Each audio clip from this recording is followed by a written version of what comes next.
All right, everybody. Good morning. Good morning. We're live. I believe I have the correct screen all set up today. We've got the camera working. I hope the mic is working. I think we're making progress. Let's see here. Go ahead and jump into it. It's about 8 minutes until 9 a.m. Eastern. So about 8 minutes to 7 a.m. Eastern here in Costa Rica. And the overnight analysis for most markets, I believe, is playing out quite correctly, except gold has been on fire, I believe. We'll look at that in a second. But here's the E-mini S&P, pretty much called the range from where the high was and the low here. I think, yeah, that was probably right there for those of you who trade London. That's a trade I would have considered for the hourly into the resistance here, because that is a big exhaust, right? So even though you're just too far away from everything, right? So you just, some news did that. You look for the 15 to just start rolling over, and you short up here. You take it back down into the envelope top. Those are good trades. So you guys will learn. I read in the chat that some of you were struggling with getting in somewhere over here, I think. Anyways, you guys will learn trade entry, trade execution. That's where the rubber meets the road, and you guys will find your styles. So we're going to continue with reversal week, but what I'm going to do is I'm just not going to ignore when I see a market that's clearly trending, like yesterday, the indices to the downside, gold to the upside. Then I'll just sprinkle in extra playbook setups while we're doing our main theme of the week, which is reversals. So I think that'll be the best of both worlds. We'll take a lot more trades. I'm getting very comfortable now managing the stream, drawing on my charts, answering questions, and managing the Tradeify account. So I'll start trading those more often. So I think that'll be good. We'll do the playbook theme weeks because that's very helpful. But when I see something obvious like yesterday, I will just sprinkle in those aspects of the playbook. Yesterday would have been, trend trading in the playbook, and I look forward to showing you guys that as well. So I think that'll be a good solution. We're going to do the drawing later today. I'll probably just put your names in my hat, and then we'll just draw it. So you guys remind me of that. I've already sent out, I think, 8 50K evals, something like that. So then we'll raffle off 3 more, and that'll be fun. Excited. Thank you guys for your wonderful reviews. I really appreciate it. It means a lot. All right, so let's look for reversals. Like this here wasn't a terrible reversal. I mean, it's kind of like a big flush. That can be an exhaust. The 15 did confirm it there nicely with a little flash. Anyways, you guys will learn more about the reversals, and we'll sprinkle in other aspects of the playbook. So let's see if we have, an exhaust. First of all, I think it's going to be a good day for reversals here on the indices, because you've got a nicely defined range. And when you have a nicely defined range like this, you can take congestion setups if you want, or reversal setups if you want, right? So what we'll do is we'll look for, by the way, can you guys hear me?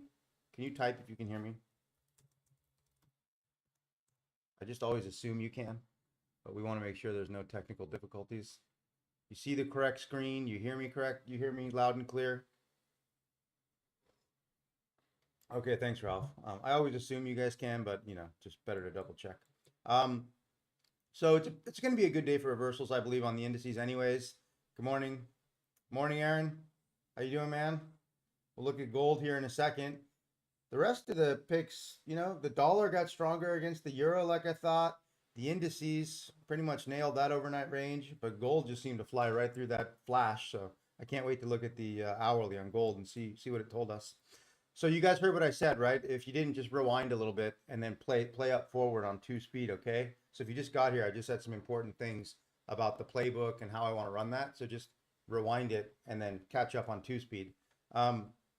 So basically here with ES, we can run our reversal playbook today because I do believe it's a good day for that. We will stay with that theme for the week, but this should also be a decent little congestion type day as well, because I do think the range might be fixed. Okay, sure, on the daily we could blast up and through there, but I think you're more likely to see chop in here. So if we see really good congestion playbook setups as well, you know, let's say we don't find a good reversal setup, fine, then we'll look for a good congestion setup, and if it's there, we'll take it. So we can start sprinkling in those different aspects of the playbook that are relevant, you know, based on the type of trading we're seeing. So yesterday we could have sprinkled in the trend playbook, and from now on we'll do that.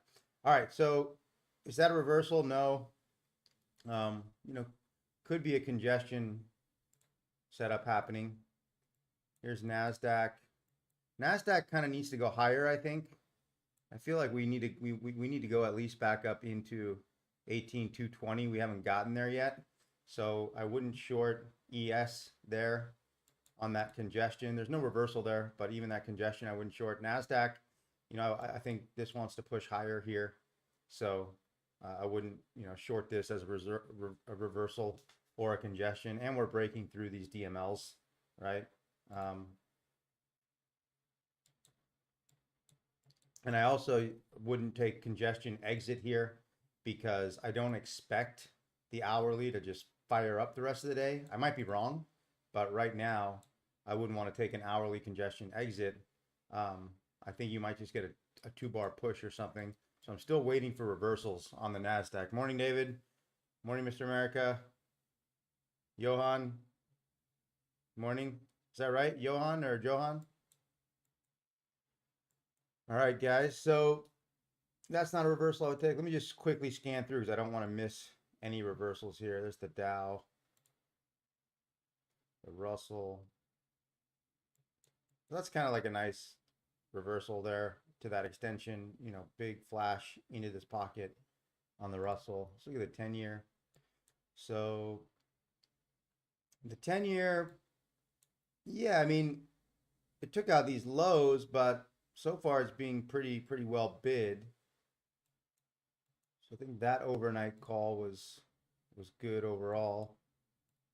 I'm not putting anything on overnight right now. I'm just setting up those calls for you guys to shape the overall analysis. And overall last night, when I look at these markets, it was pretty good. Gold is the one that just defying gravity forever. But we did find some resistance up in here, that's for sure, but blew through the flash right there, blew through these core DMLs on the weekly. So yeah, gold, probably a pretty tough day for gold traders because that's a pretty good pullback right there on the hourly for sure. That's not a bad pullback right there on gold, that's for sure.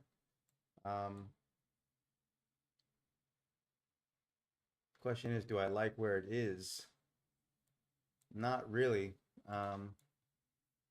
It may bounce here from gold, but I just can't take that long right there straight into these weekly core DMLs, right? I mean, we may fire straight back up to the highs, guys.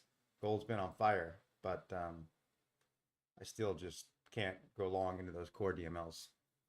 So see what happens with gold. Otherwise, that's a pretty good example of a reversal if it happens in the right spot, because you know you've got this big flash straight down. I used to call this kind of like the scorpion tail because it just reminded me of it's like a scorpion flash. So you guys can call it whatever you want, but if I ever say the scorpion, that's what it is. Yeah, I think it's going to be tough in New York for gold, Aaron. I mean, it looks already like maybe Asia and London gave it a pretty good push, but now, well, it started to roll over in London, and now New York, I think gold is going to be pretty darn choppy. We'll see what happens with gold.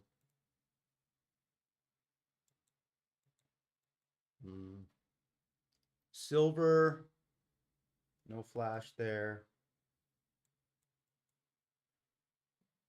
Copper, that's a pretty nice, that's like platinum the other day, punching up like that, rolling over.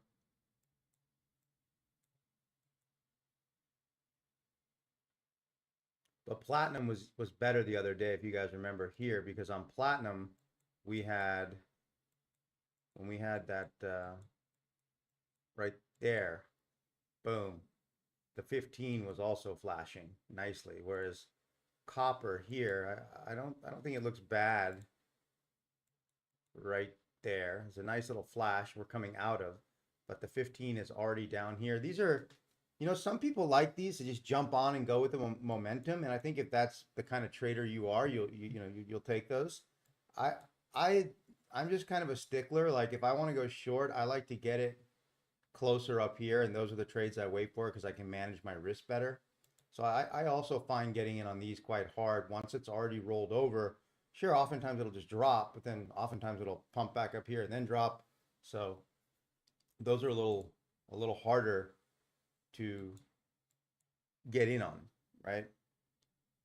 So there's a pretty big exhaust to the downside there on platinum, but platinum's kind of doing what I thought it would do in the overnight analysis. I think we're going to push down here. So I don't really want to buy that on platinum. Crude, probably going to be choppy today. Probably going to run some type of congestion playbook on crude if we see it congesting. Because I think we're going to be stuck between where we've already been and then probably down in here. I think it's going to be pretty choppy. I think it's going to be a pretty range bound day with some good reversals and some good congestion setups. Nat gas, heating oil, Bob. So the dollar is getting stronger, which is probably why we're starting to see that effect on gold, right? So that's kind of, that was why I felt good about calling that flash in gold. Of course, I said, be careful, you know, we're at all-time highs, it's bullish, but at the same time, when you saw this nice flash on the euro against the US dollar, I thought it would do this, pick up all this resistance and start firing down, which means dollar strength, right? So if it's dollar strength, I just felt like we haven't really seen that in a little while, and that might give gold a little breather. And we may be seeing the start of that breather right now with gold. We'll just have to see where it goes the rest of the day. Let's look at Bitcoin. Yep. End of days, said it was probably going to keep going up. I was looking for support into here, but yeah, definitely pushing higher. So Bitcoin's kind of getting that flight to safety bit at the moment as well. Grains and all that are closed, so we'll leave that alone. I wanted to go through the scoreboard here quickly to not miss anything. So yeah, so ES and NQ, I do think we're going to just push a little higher. So you can see the hourlies are closing above these highs. We're not at this high yet. We're closing above these highs. So probably wait for the short. I mean, see, it depends on your guys' time frame, right? Like, I think we're going to push higher. So if you're like a 5-minute trader and you want to wait for 5-minute pullbacks, you can do that. I'm just not. I don't like the 5-minute chart. I think it's too much mental energy for what you get out of it. But that's just me. So the question with ES here, right? All right, what type of trading are we in? We're in congestion technically. We're back at these highs, but we're not technically near the trend resistance high up here, right? You guys get that, how we frame congestion. So right now we're in the middle of our congestion zone here because there's our trend resistance high. There's our congestion support level. It's a pretty big congestion zone and we're right in the middle. So you don't really want to take anything in the middle of the zone. That's where you kind of get chewed up and spit out, right? So with ES, we'll just let that be. Nasdaq will be the same, kind of in the middle of the zone here. Let that develop more. The Dow, similar, getting up here, but I think the Dow wants to go up to its extension DML at 38,924. So that's still another couple hundred points from here. Now, would I want to jump on board a trend here on the 15 on the Dow? Because I think we're right. No, I would rather on this day, I would rather wait to short up in here if we get an hourly reversal pattern or if the hourly starts to congest up there. So the Russell's in a nice resistance zone at the moment because you're at the extension on the daily. You're in the pocket, but we're not up here near the highs, but we'll see what happens. We're not confirming the Russell yet because we're breaking through all this. You guys are seeing all this, right? Like it's just just waiting for things to come to us. You know, the bonds I can't even trade on Tradeify, so I don't think any of you trade the bonds. So I look at them just to kind of get an idea of what's going on. But I do like the bonds. I like the ultra bonds sometimes. So here's gold.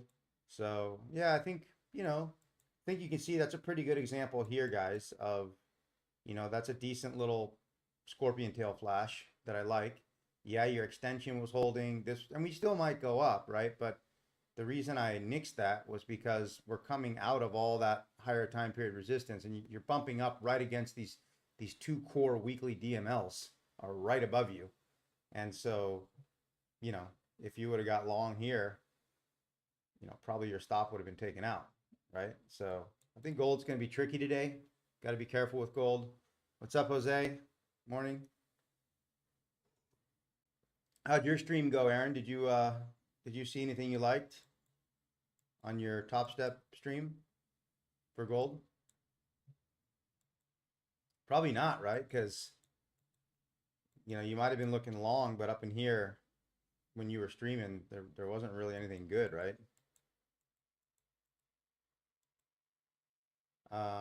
Yeah, so gold, nothing for this 9 o'clock hour. Let's look at silver. What kind of news we have on the docket today, guys? Let's go ahead and check that.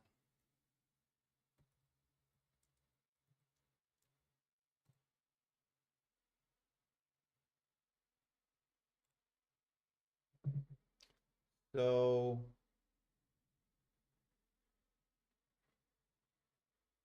we got some manufacturing, Richmond Fed manufacturing at 10. I think that's going to do much. We only have a 2-year note auction at 1. Not much news today. We got the crude oil, the API crude oil change. Okay, but I don't think that's the main number because the main number comes out at 10:30. That one's at 4:30. So not a whole lot on the news docket. So that's probably another reason. I think the market is waiting for Tesla earnings right after the bell. So I'm kind of expecting a choppy day with no news and whatever. But who knows? We'll see, because look, we know, guys, we just have to monitor the day as it unfolds. We know that the ES, for example, is right at its resistance zone. So if we start breaking up and through all this and pushing higher, okay, fine, I'll change my mind. But for now, I think the range of the day could be framed. So it could be giving some good range trading, some good reversal trading, at least on the indices.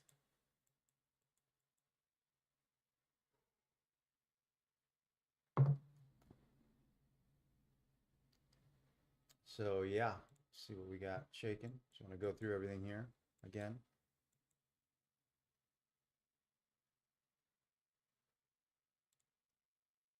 So this one here, the Nasdaq,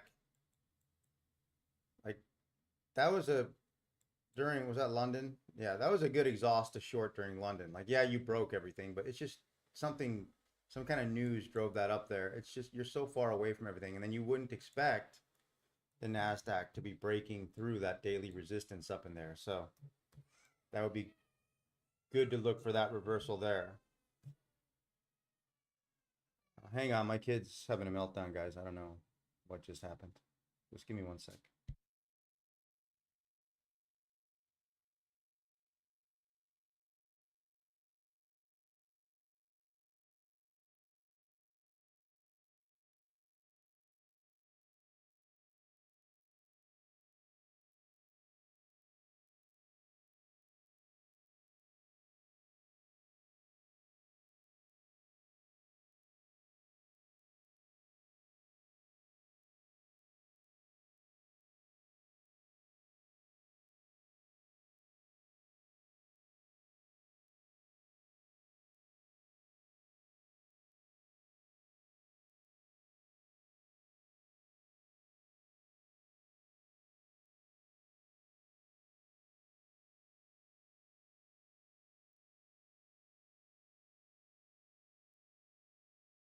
All right, guys, the joys of parenting. My kid at her new school, she fell off the jungle gym thing, and obviously she face planted and bashed her forehead.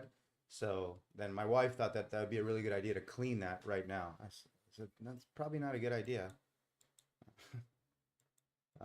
Anyways, For those of you who don't have kids, man, whew, wait till that journey begins.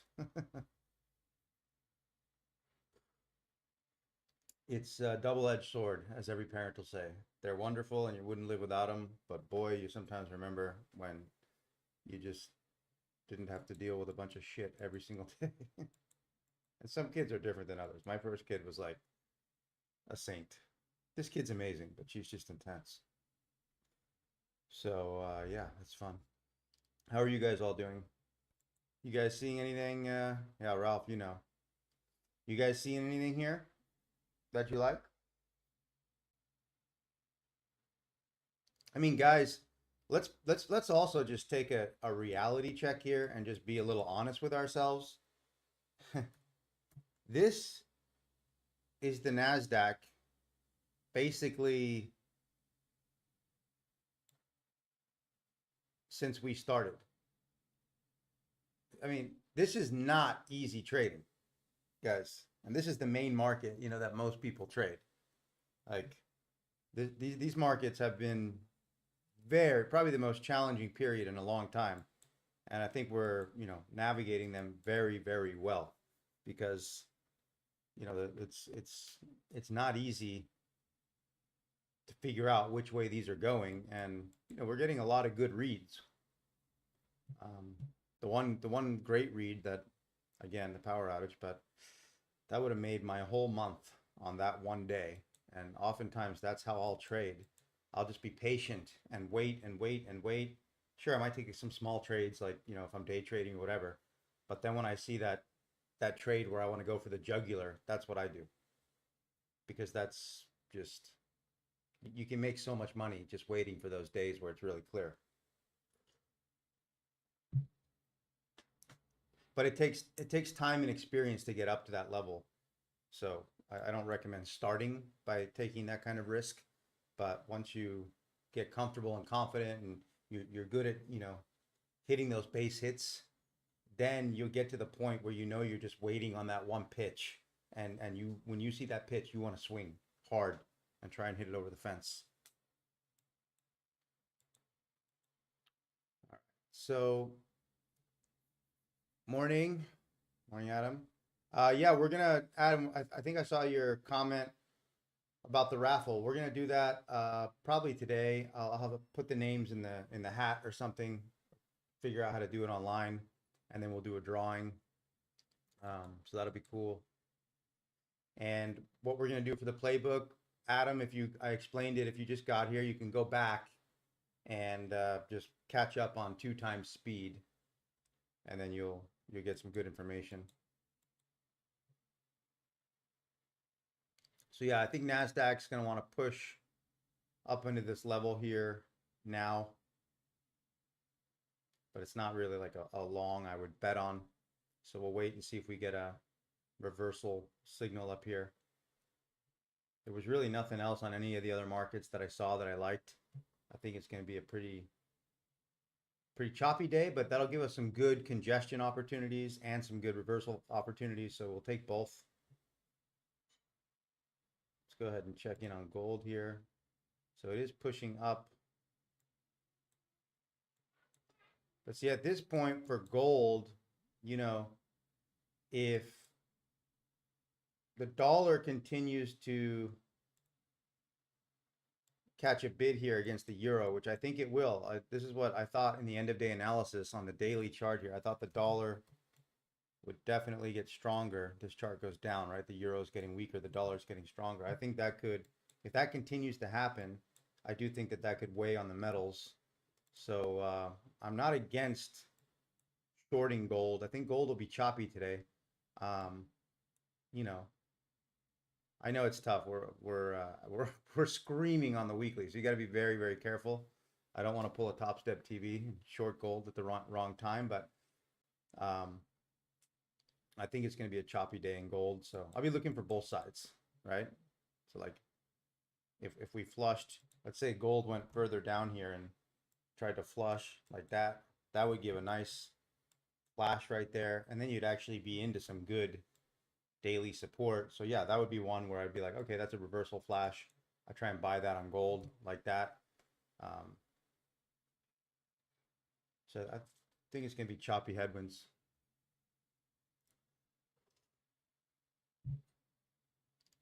So let's see. The indices are going to open in about 12 minutes. And guys, I'm reading through your chat in the Discord. You know, you guys are going over trades with each other, and I like your analysis, and that's great. That's the way you guys, because you're all over the world, right? So some of you will trade Asia, some of you will trade London, and it's great that you guys are sitting in the Discord sharing ideas about the setups that you're seeing. I think a couple of you guys, maybe David and Adam, you guys were looking to short the indices up into those end of day analysis resistance zones. So you had the right idea for sure. I know it was during this period here, right? So it got a little choppy for you, but you had the right idea and you were in the right zone. So you just start doing that. You're already eliminating a lot of your bad trades, and the good trades are slowly starting to be built now, right? Yeah, 100%. So that's awesome to see that.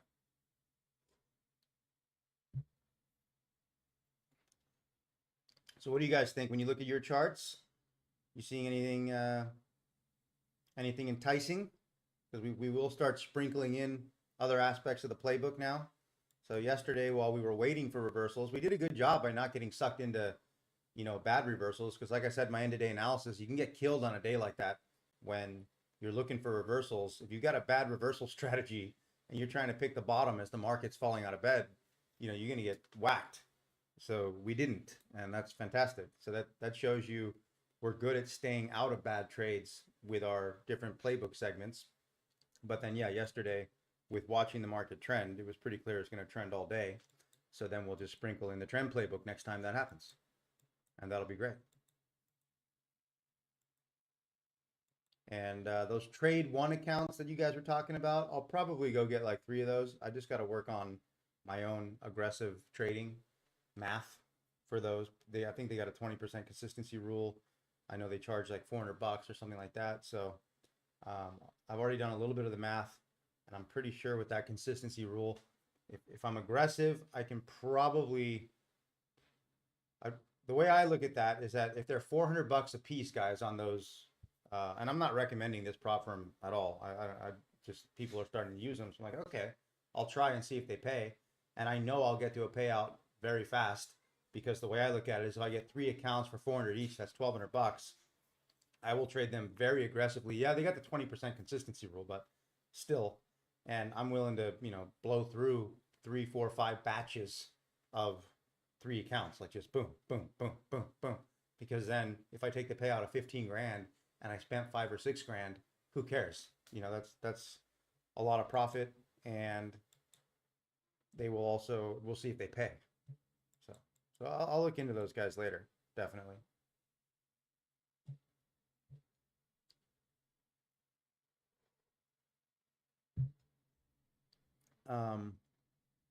But definitely my top props, you know, I think Top Step and Tradeify right now for sure.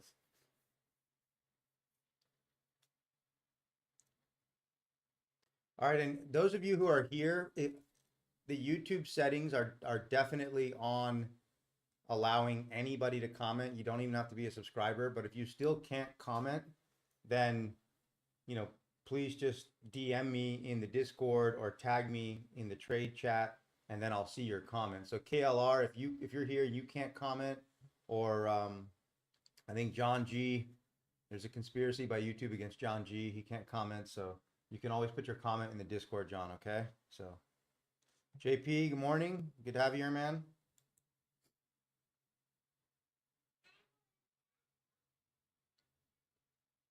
So we're starting to, on the ES here, so we'll get the market open. Let's go to the Nasdaq. We got the market open here in the next 9 minutes or so. There's really nothing else I see on anything. So we'll wait for the 10 o'clock close, but we'll see if we get any good setups. At the open, KLR had a good idea. She said, well, sometimes maybe just to teach setups, if like literally nothing is going on, you could bring up a 5-minute chart and a 15-minute chart and just, you know, call things out there. I think I'll do that, but I'll do it more on the 15 into the hourly still, just because, yeah, I think the 5-minute, it's just, it's exhausting because you got to make way more decisions because it's every 5 minutes, it's every 5 minutes, it's every 5 minutes. So I like to stay out and just scan all the markets and look like this. I can show you guys after the open because we'll see if we get a good, but I'll show you a little bit with Sierra charts. We're almost there. My developer, he's literally in the final moments of getting Sierra charts ready. So I hope to have that by the end of the week and make it available to you guys. But then I'll show you what we're working on for the algos next because I'm going to run my algos on Sierra charts and I'm going to run them overnight a lot on my end of day analysis because you guys see how accurate the end of day analysis is. Like most days, it's pretty darn good. And then when you run the right algo to just pick those levels off throughout the entire 24-hour period, like, you know what I mean? You guys can see the power there with that. And then you don't have to stress it. So I'm getting super excited about that. So Ralph, Tim Nasi, good morning, man. Ralph, and guys, if you're just getting here, go back to the beginning of the stream and then watch it on 2x speed forward so you kind of catch up on some of the details that I gave. So if I don't repeat them, you don't miss them. So Ralph, gold is hourly congestion. Let's look at gold real quick. Hourly congestion. Yeah, technically this is congestion. You're right, because that is closing probably just above the middle there. With 15 congestion entering on previous bar here. Yeah. Yeah, exactly. I didn't, even though you had like a decent little flash here on gold right into that extension, not bad, but you see on the daily, we're in no man's land, right? So put that on your checklist. If you're going to take these setups, any of the playbook setups, don't take them in no man's land because they might work, but you know, we don't want to take, we want to take higher probability trades where you're leaning against key daily or weekly levels. So in this case with gold, the reason I didn't buy that is because we're in no man's land on the daily and we're pushing against these weekly core DML resistance, which are kind of like right in here, right? So I think this could just be messy. Yeah, you might get a little pop here, but I'm willing to just let it do its thing until it clears up a little bit, right? We have so many markets to choose from that we don't need to force it with anything, right? Even if you take one really high probability setup a week and you win on 3 of them, let's say you win, you know, $1,000 or something on 3 of them, right? And let's say on the 2 setups you lose like, you know, an average of $300 each. Well, right there, just on 5 setups a week, you have $3,000 in profit. Each year winners, 1K, 1K, 1K. And then on your losses, you got -300, -300. That's, you know, $2,400 in profit in a week just on taking one decent setup a day. You wait for it, you know, that's 10 grand a month. That's not easy to go get a job that pays you 10 grand a month. That's, you know, that you don't hate. So it's always good to have that perspective, guys. All right, so let's look at the Nasdaq here heading into the open, since we don't really have a setup for a reversal or even a congestion setup that I like right now. But you can see heading into the open. So here's an example, right? Oh, there's a little flash on the 15-minute chart, right? You can see it here. There's a little flash, right? You're into some DMLs here, right? But yeah, you got this weekly, sorry, the daily resistance zone here. I think we want to push higher into it, but the hourly is not confirming here at all.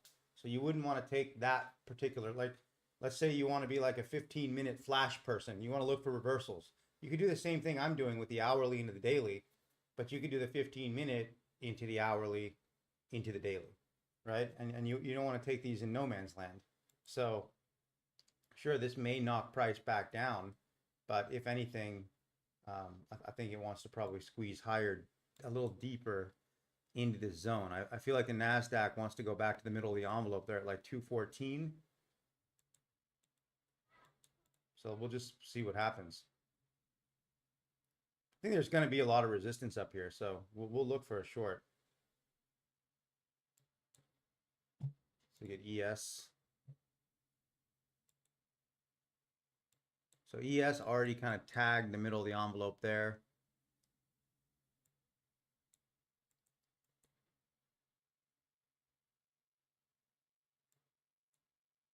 Flashing nicely there on ES, but you see you're breaking that core on the 60. So it's not a, you know, when you see a nice flash like this at open, if you had some nice like these live up here, these aren't bad. You see in this case, when that's breaking on the hourly, I will look at these live DMLs here. I mean, they're going to shift because we're moving, but for now they're here near these highs, and you know, we'll see what happens, but I kind of think that these highs, I think this is going to be the high of the day. Could be dead fucking wrong, but for now, it looks like this is the range of the day. Just get ES up on Tradeify here.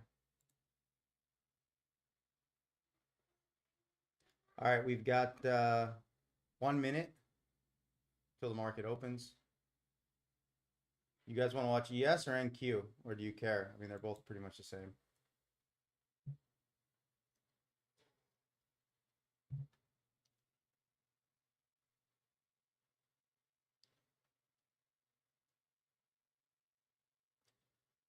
We got about 40 seconds left.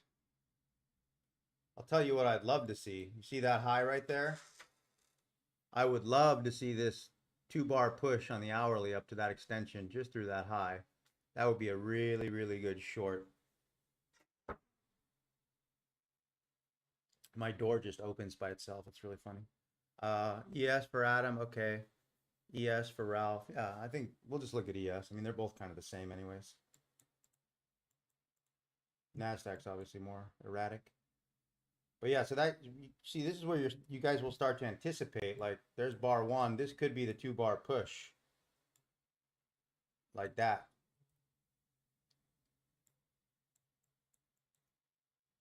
So we'll see. Anything can happen. Right now, we're too much in the middle of the zone that I outlined. You know, the congestion zone here on ES is from here to there. So I don't want to take a trade here. I like to wait for the outer boundary of the zone.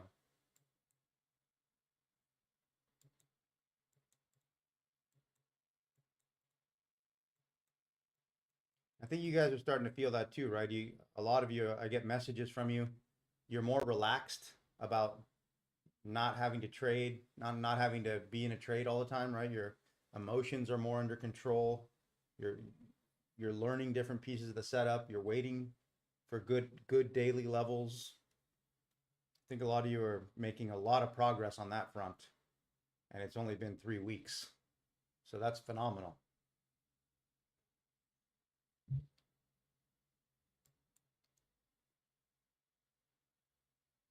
And that's the thing too, like with trading, you know, that's why I'm always trying to manage.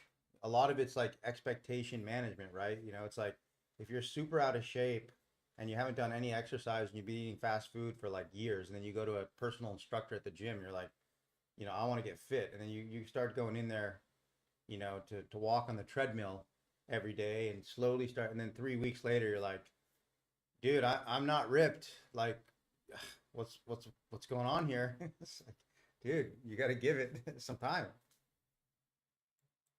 I like that analogy because this is the same way.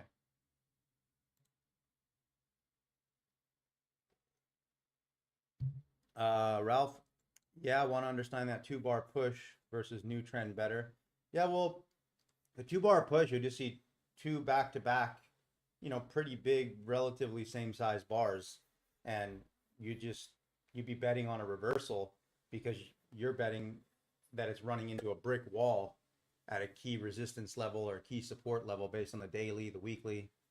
So that's kind of how I look at it. Yeah, it's extended. It's far away from the envelope. Exactly. So You know, in this instance, would I be willing to, like, if we got up here during the hour, would I be willing to take that live? Yeah, if the 15 confirmed it, I would wait for a 15-minute close. But if we were up here and the hourly hadn't closed yet, but the 15 gave me a good signal up there, I'd probably short it based on where we are on the daily into that pocket. Yeah. And then you got these live DMLs here on the hourly. So if we got up into the zone, because then you're at the top of the congestion zone, and I'm not expecting, you know, a trend to the upside, right?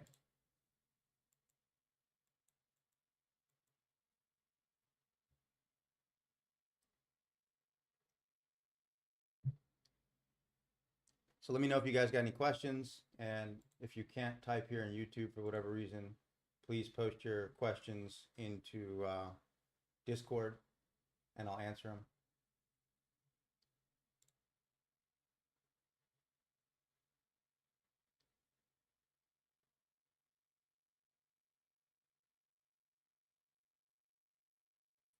David, on Sierra, yeah, well, Sierra is always going to be a little different than TradingView. TradingView is going to be a little different than NinjaTrader when we have that ready. They're all going to be a little different because they have different data. Yeah, they're all pulling the data from the CME, but then when they pull the data from the CME, it's complicated. My programmer could explain it to you, but there's a reason everything looks a little different. But it's not really a big deal because you're still just using the roadmap of the DMLs and patterns and types of trading anyways, and you're using it relative to the platform that you're on, so it's fine. But yeah, once we get into Sierra, then yeah, you know, you'll see how I start to use the footprint and the value area high and low of the day with everything else that we're doing. It just adds a little bit of extra confirmation. Yeah, I think the 50K, the 50,000 volume chart is something like an hourly chart. You know, once Sierra is available to you guys, those of you who want to use Sierra will. Those of you who want to use both will. I'll use both. But I'm really excited about the algo trading on Sierra. I can open that for you real quick.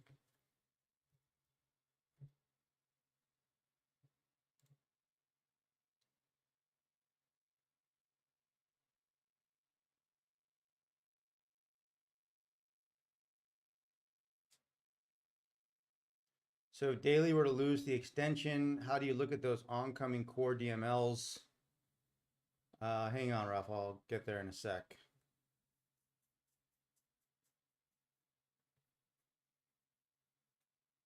Are you talking about resistance or support, Ralph?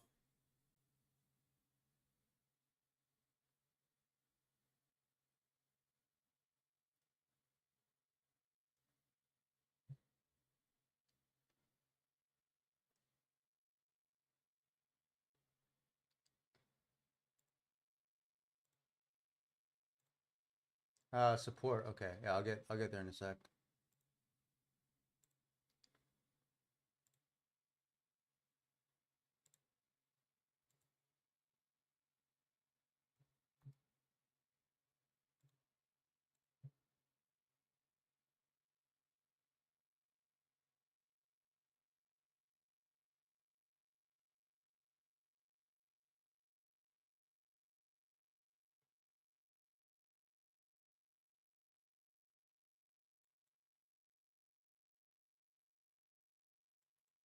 So here is, yeah, so just to give you an idea of like um, how the algo is going to work is what I'm going to be doing is, let's say, you know, I really liked for my end of day analysis, I think the level I said was like 18,220, right? Which is basically, this is the 50,000 volume chart. So let's say that daily level is coming in really nicely there, right? So then what my algos are going to do is going to program, right, different patterns like flashes, pockets, all that kind of stuff, so that let's say that, you know, my algo says, hey, if we get a flash here like that, you know, and then when that flash is happening, you know, does the lower time period roll over and enter congestion, you know, okay, and you're in that zone, okay, that's when you look for the short, right? So the algos are going to be tied to looking to pick off those key levels. And that's the thing that's going to be awesome, is that, you know, we can only watch the computer screen so much, right? So the algos are just going to monitor it 24 hours a day on the markets with the clearest picks, right? So I'm super pumped about that. And then yeah, this is, we're going to start going over more of this once I launch Sierra, which is, you know, there's the value area high, there's the value area low for the day, here's the point of control. They can add a little bit more confirmation. It's not necessary, but it's just nice to have. The footprint chart is nice to have with Sierra here. So that'll be fun, guys. That's almost ready. And I believe, you know, for those of you who want the value area high and low, I believe you can put that on TradingView. So if you want it, you know, knock yourself out. It's not, with VolPro Edge, it's not really necessary. And I don't really want to, I'm glad we're starting like this, because I don't want to confuse you. If you master VolPro Edge first, that's the most important thing. And then you can start, you know, learning how to plug VolPro Edge into, you know, daily value area high or low, or use the footprint with it or whatever, like as add-ons. All right, Ralph, I'll answer your question in just a sec. I got to refill my coffee, okay? Then we'll talk about, I believe, Ralph, you're talking about down here or something, right? On the daily. Just give me 1 sec.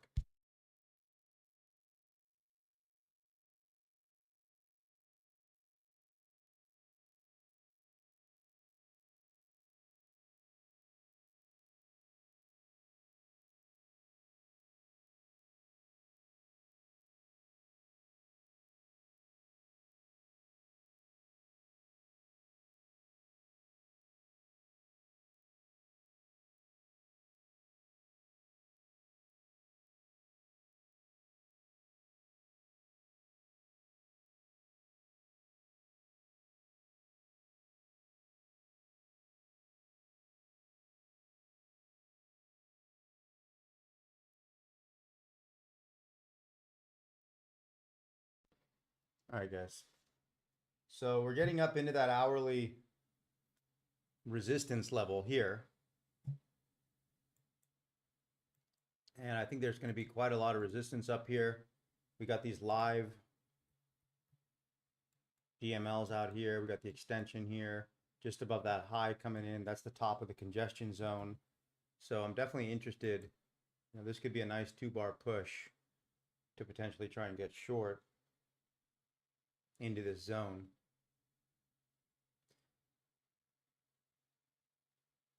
Okay, just under the extension, this one here. So so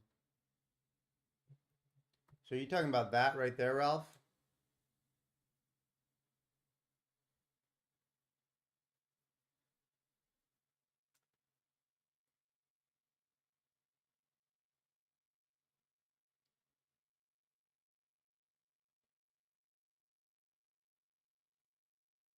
Purple one up a bit.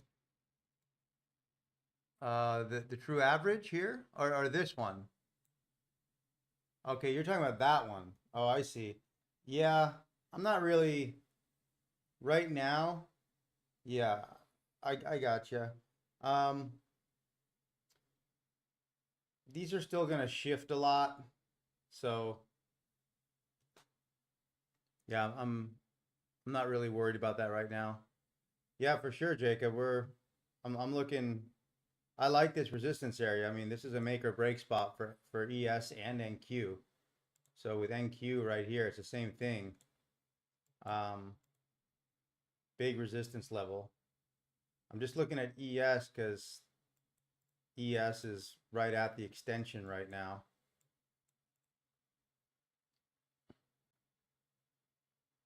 Let's keep an eye on this.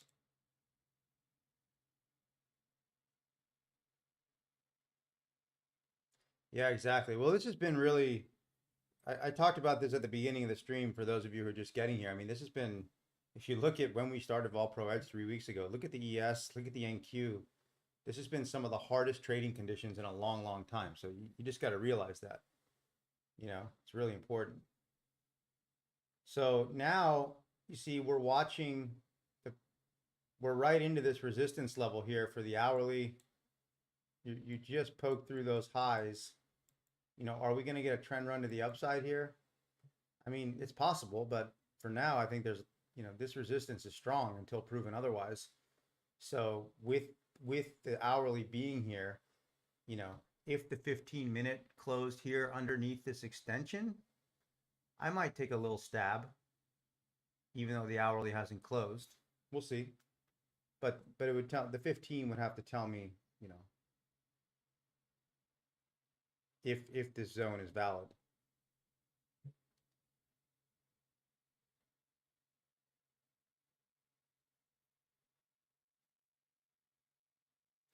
News in 2 minutes. What news is that, Ralph? I didn't really see any. Did I miss? I checked the news here. 9:45. I don't see any news on mine. I've got a pretty, this calendar kind of shows everything. Here's this calendar. No news at 9:45, but could be wrong. Okay, no worries. So basically right now, the 15 is not confirming, but it doesn't mean that it won't roll over and start to confirm. We'll see. But this is just how, like, that was our resistance zone. Price respected it really nicely here in London. That was a nice exhaust for a reversal back down. But now during New York, are we going to retest it? Is it going to hold or is it going to break? Well, the multiple time period analysis will give us a, a nice read on that.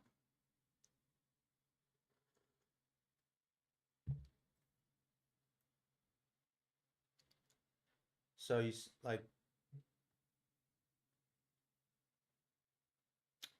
see how that closed so far above here. Now you could be setting up the flash. You see here. But now we've broken through all this hourly here. So I want to wait. This is pretty well broke here. So I think for right now, this pocket still might be strong on the daily. Like we might just be pushing deeper into the pocket, but for right now, I wouldn't really be looking to short this based on what you're seeing on the hourly. Because this hourly resistance is breaking, right? So now, would I get all gung-ho about a trend run up for the rest of the day? No, not right now, because we're going straight into all this weekly support that got broken, right? So there's going to be a lot of potential resistance there on the weekly. You're into this pocket on the daily, that's resistance. So I wouldn't necessarily, like, whereas yesterday to see that it was going to be a big trend down day was easier to see, because once we started collapsing through all that support, it was like there was nothing in the way until you got to the weekly envelope bottom, right? All right, so let's just scroll through. We don't want to miss any reversals. And Jacob, if you just joined us, you can go back and watch on 2x speed and catch up, because I was talking about some things regarding, the playbook and how best to teach it.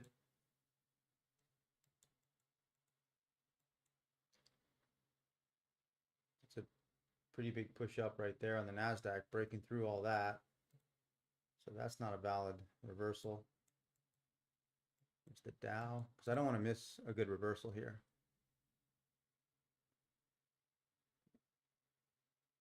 If the Dow starts breaking through all this, yeah, then we're probably headed back up to that high there. But let's just wait and see. Let's see the Russell. Yeah, the Russell, the fact that the Russell's staying in congestion is impressive.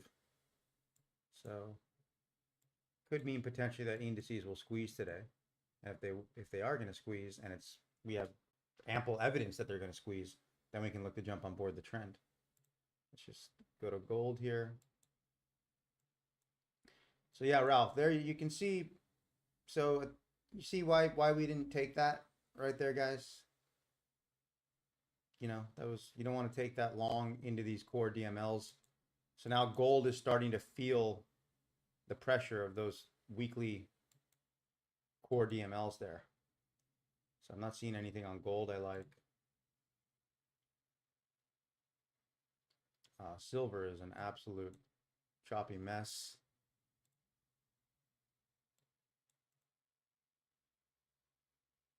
Copper, no reversal.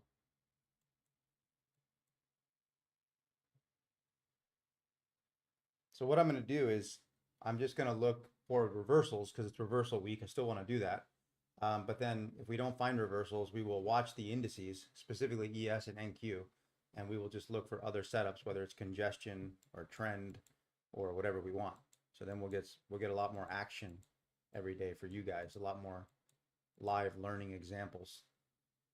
Platinum, not seeing anything I like there.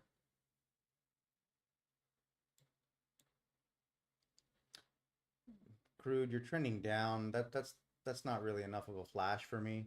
And with crude, I tend to want to short up here and then not look long until down here. So we're kind of not in a good zone for crude.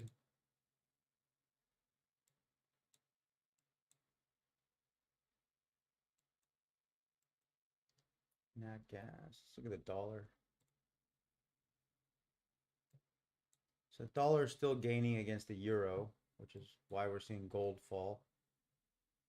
Let's go ahead and look at Bitcoin. Big push up. I'll get to your question in just a second. I saw something come through there, Jacob. I'm just checking here to get my bearings heading into the 10 o'clock hour. So Bitcoin, yeah, just rifling. Let's look at corn. Man, the commodities, corn is getting smoked. See, there's a nice flash on corn, right? But would you want to buy that? No, I mean, you're just blasting down and through all this right here on the daily, probably headed to the weekly middle of the envelope at least. So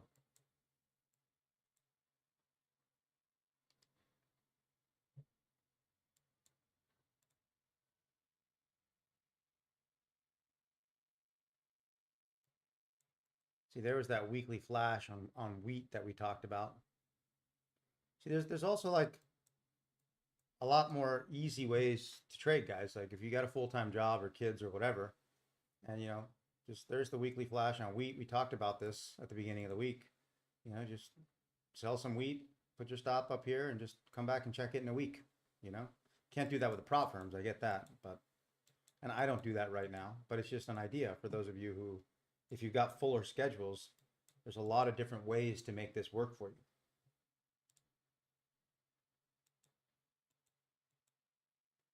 Soybeans collapsing.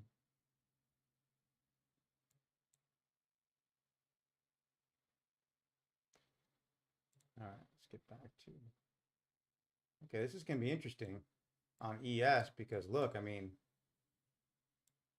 if we get a close below these, probably have to go short because that's a 2-bar push.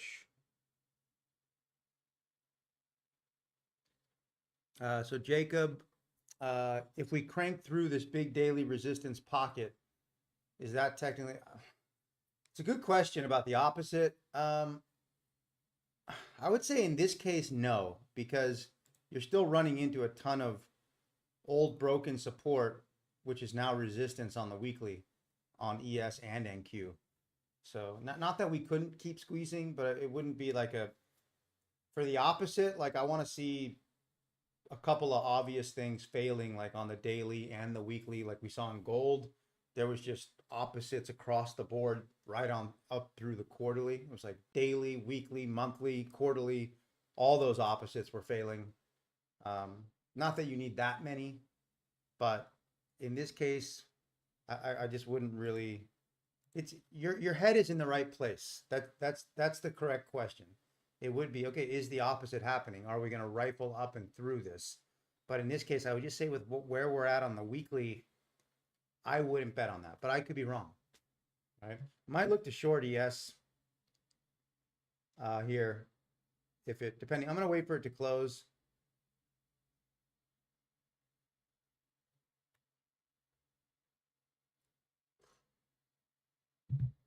See what we got on NQ.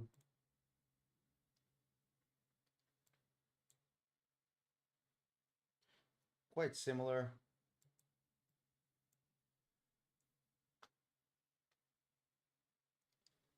I would like this core DML to shift up here for NQ. Johan Nielsen, Hugard is thinking in lands of a gap fill would align with a squeeze. Reversal would fit nicely after that. Okay. So he's thinking the gap fill from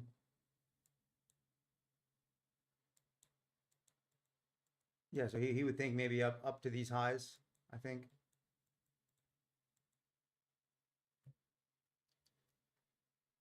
Well, I love Tom, so I got to respect that. He's a great analyst and a phenomenal trader. If he had VolPro Edge, it would be scary. I'm glad Tom doesn't have VolPro Edge because he would take all the money from the markets and there would be none left for us. He's that good of a trader. And a nice guy with a big heart.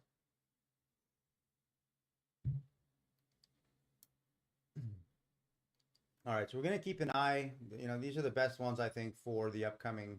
And yeah, this thing could be on its way to squeeze back up to these highs. We don't know yet.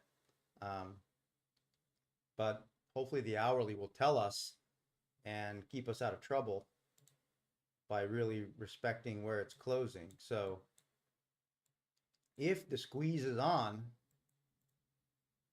we're going to have to sing the song from Beverly Hills Cop, The Squeeze is On. And then we may look to, you know, ride some longs up here on the 15-minute potentially if it's going to squeeze. But let's wait to see if the squeeze is on.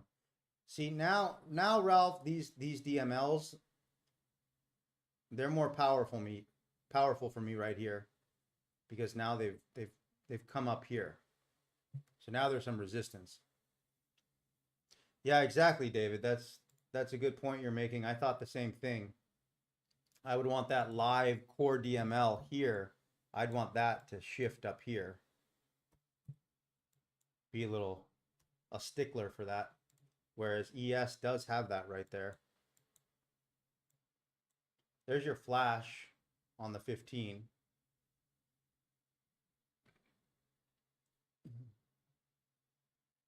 Was on NAS NQ. Okay. Hey, Johan, are you in Denmark? Snakker du dansk?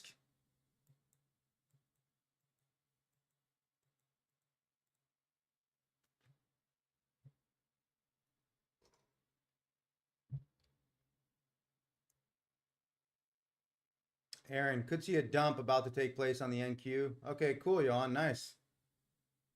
Kubenhavn? I like Denmark a lot. Our friendly neighbors to the south. Well, when I was living in Sweden. So Aaron, the commodity could see a dump about to take place on the NQ. Yeah, okay, cool. So Johan's in Copenhagen. Nice, man. Good to have you here. I can work on my Danish. When I take a bad trade, I can say, "Vad helvete." I think that's correct, right? If I take a bad trade, Johan. Learning my Danish slowly. If we break 205, could see a big red candle to follow. So that's what Aaron the commodity is saying. 205, yeah, for sure. And if the 15 closes below that level, for sure. I mean, you got a lot of resistance here. I'm going to look at the ES for now. You've got a nice flash there on the 15. That's for sure. So I might have to sell this. It's a little, it's like, it's a little scary coming out of this exhaust to the downside because this could push higher, but we are in this resistance zone. So I've got to respect what the hourly and the 15 are telling me. If this hourly closes down here, you know, it's a better short. Oh, Vela. I've been to Vela. And Taller, okay. Taller dance like that. I'll learn slowly. Same in Swedish, right? Tallar. Talar du svenska? So we got, guys, what other YouTube channels can you get a Danish, Swedish language lesson while we're waiting for good setups? Oh, it's a swear word. Taller. Or isn't Vela a city? Because I feel like I've been to a place called Vela, but what do I know?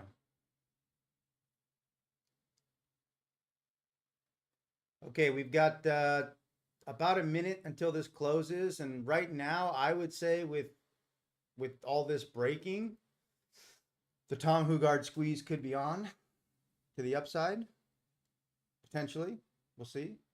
If it is, we'll try and wait for some pullbacks. Okay, cool. Thanks, Johan. Getting my Danish in order.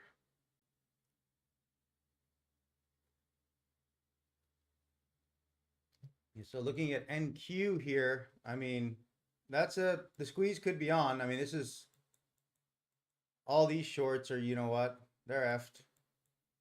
And now so this is why I like to wait for the closes, right? Because you have a lot more information. So, I mean, it looks to me like the squeeze is on. Yeah.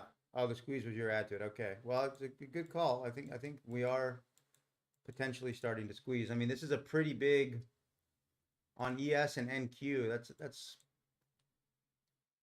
That's a pretty strong close there above all this. So at this point, yeah, you got a flash on the 15, but I would not bet on shorting that flash. So we can wait and see if any trend playbook setups happen on the 15-minute chart. You know, if we're going to keep squeezing higher, we should get some good trend pullback buys, because that's not a 2-bar reversal right there that you want to sell. Bar 1, bar 2, it's just bar 2 is too powerful. We broke through all that resistance. It's not respecting that daily resistance right here. So then the question is, like Jacob said, is the opposite happening? Well, technically, Jacob, yes, the opposite is unfolding right now. It's just that what's the magnitude of the opposite? Well, you know, we'll see. Only time will tell, but you do have this mess on the weekly to deal with. But to fill the gap, you would have to get back up here, which could be happening. We know the market likes to do that. Reversal 15 past the hour. Reversal up or down, Johan?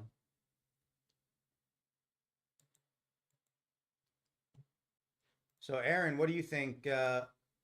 With that push into the 10 a.m. hourly close, you would not be interested in a big red candle below 203, right? I don't think so. Yeah, I think the market wants to squeeze. Let's wait for some pullbacks, put our trend playbook on the 15-minute chart on the indices. See if we get anything. Let's look at the Dow.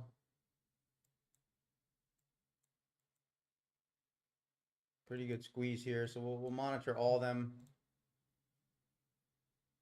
I think the Russell I'm less interested in because you got a steeper pocket that you're going against.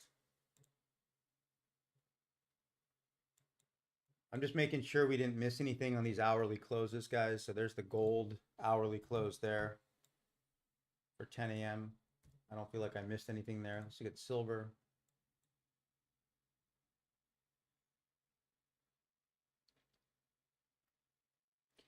You're just right in the middle of that congestion zone. Yeah, you got a pocket, but like Like, what is the silver? I think we talked about this in the analysis, right? Like I said, I kind of liked that support level for silver. So it was good on first touch. But that happened during London. So silver's kind of a mess right here. Let's look at copper. Could be setting up a nice daily flash here on copper for the close of today. Keep an eye on that. But that hourly is not really giving us anything on copper. Let's look at platinum. Nothing I want to trade there. Crude. How's the latency for you guys? It's still about 2 seconds. The clock's down here. You can match up my clock with your clock. Crude's got a nice little pocket there to buy, but you know, we're kind of just in the middle of this daily range. We're not, it's not really something I like.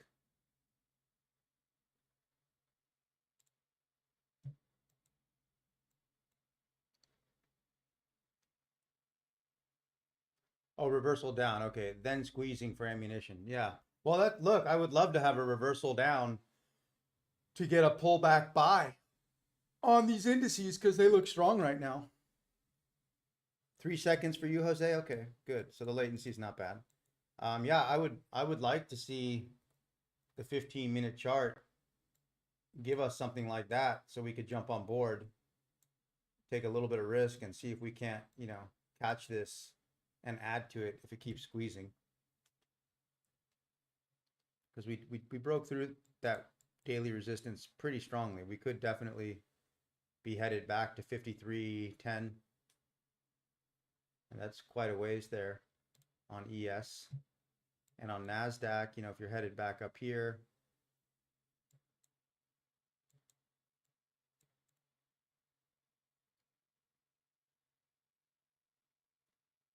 yeah, I mean, I think it would take a dump truck of selling to try and, I don't think the dam can be closed here. I think this is going higher. I mean, that hourly, you know, made its vote, and that hourly says there is a lot of strength, because the fact that the hourly, you know, you see it was struggling there because you were at these old highs, you know, here, but it just, it's squeezing. So we gotta look for longs.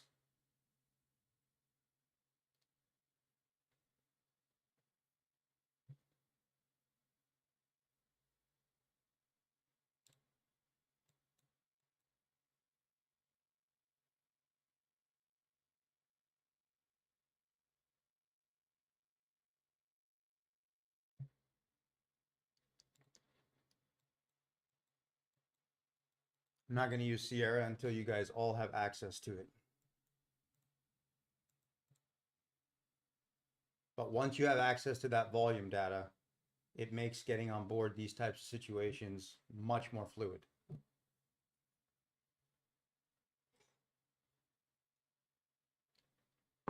It's only because time as a variable is something I don't like on the charts. So the volume just eliminates that unnecessary variable of time. Like, why does it matter that it's a 15-minute or a 30-minute? It doesn't. But you still need something to anchor your process. So for TradingView not having good tick data, which is mind-boggling, you have to use the minutes. But when the tick is available on TradingView, that'll be awesome. And it's already there on Sierra, which is great.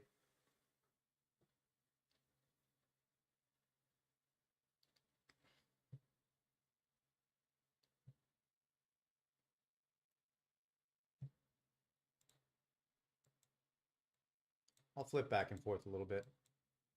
I mean, look at this trend run here on the 50,000 volume Nasdaq. Look at all the buying on the footprint. And here you can see this is the kind of stuff I'll teach you guys with the footprint, is that like right there, you see you're trending up beautifully. And then the fact that look at all that selling that came in, 572. That's a pretty big print. And even back there, 738. But look, they couldn't even drive it below the extension. You got a nice core there. So that means that, you know, the shorts are probably going to get squeezed. That makes the pocket even more powerful when you've got the VolPro Edge pattern course, type of trading, all that stuff. But then you can also see the footprint data that those shorts, you know, those were some aggressive shorts, and all that aggressive selling, that negative 738 delta, they couldn't get it through the envelope bottom, the extension, like that held, you know, in the face of that barrage of selling. So that's a good opportunity to get a quick snap back the other direction. Same thing here. You get 572 and you got a nice pocket. Boom, you know. So these are the kind of things that I look forward to sharing with you guys in phase 2 when Sierra is ready, which is very, very soon. Oh yeah, the fuel. Yeah, exactly, Ralph. That's like what Johan was saying, that all the selling right now is just going to fuel this thing higher. So Jacob, has the daily resistance pocket now turned to support? I would say so, Jacob. I think that's a good read, my friend. I would definitely say so, because especially, guys, look, this is also, Jacob, you know, you're right. I got to give it to you. There is a bit of opposite happening here. It's not as much opposite as the gold trade, but it's opposite. So kudos to you, my friend. Because you do have this crossover, that resistance, the reaction resistance level pulled lower than the support right there, right? That's that point right there. And the resistance pulled lower right there. So that should have been very strong resistance, very strong. We're now breaking that. So yes, I would say, and we got through all of this. So now that's resistance that's been broken is now support. Question is, are we going to get a pullback? I mean, these are tough to get in on, right? Like, if you guys got any combines, you want to, you know, throw some caution to the wind. Sure, on those you can just kind of get in, use a big stop, and you know. But in terms of like real trading, you got to have an entry point here. You got to be able to manage your risk, and hopefully we will get a pullback at some point. I mean, usually you'll get one even on a squeeze day, but I mean, look on the hourly here. I mean, this puppy is strong. We are far away. We closed a long way from the envelope top, and now we're goosing. So I think we're going to keep goosing, but I'll look and see if we can get ourselves a pullback on. I don't think you guys will mind if I get us a pullback on Sierra, will you? So we'll just keep an eye on Sierra and TradingView. See if we can catch a chunk of this squeeze. Thanks, Mr. America. Appreciate that, man. Let's see. So Jacob, good job, man. You are getting it. David, on that daily crossover, you don't consider yesterday's support reaction level as a potential resistance? Not really. Not here, because we broke through all of this, David. So that should have held if this is going to be valid resistance, and it's not holding. So, you know, it's as Tom Hugard liked to say, Johan, flip the switch, right? So I was looking for resistance here. I can see it's not valid. I got to flip the switch, have it push. Yeah, it's very powerful to match with VolPro Edge, David, on the Sierra charts for sure, with that extra info. Yeah, well, once Sierra is ready for you guys, I will do a video on how to match up our stuff with VolPro Edge to the footprint with Sierra, the value area high. I just haven't done that yet because Sierra hasn't, you know, been available to you guys. But that's why, like, with what's coming with Sierra, with all that information, the algos, like there's a lot of cool stuff in the pipeline. We've only just begun. We've only just begun. All right. So we just want to see, let's flip to the ES here. I mean, yeah, this is, let's see if we can just get a little bit of a dump down to try and jump on board and join the party. There's the Dow.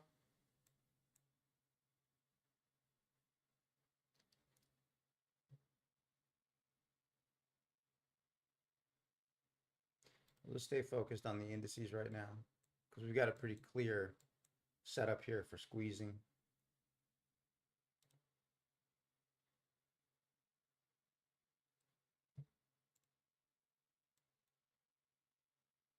Here's Nasdaq.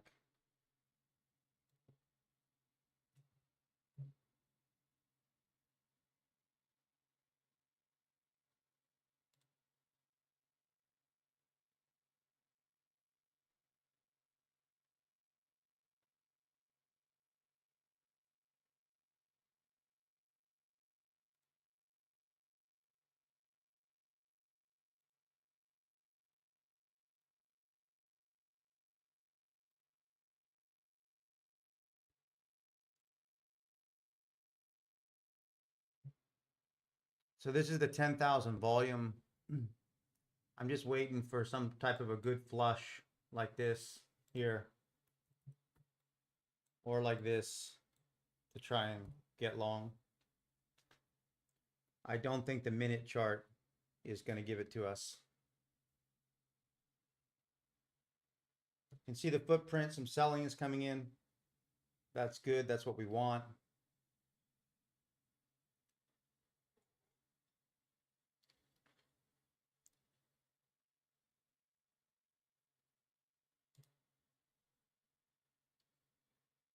I mean, it looks to me like Nasdaq kind of wants to go back up here, 18,400. That's quite. So let's see if we can get a little lucky and catch a runner. If we get a pullback and then really just hold and add.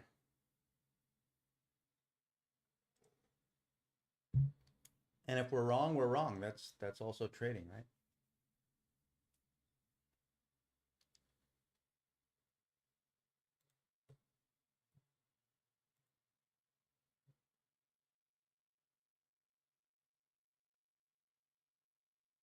So you can see on the 10,000 volume chart here for Sierra, we've traded 4,800 contracts. So when that hits 10, we're about halfway through this.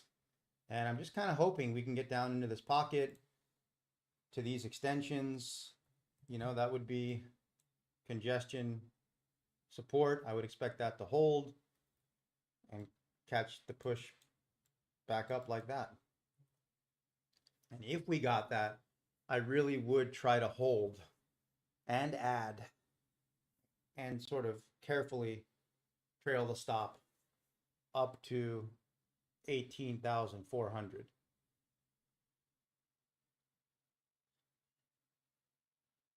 So let's see.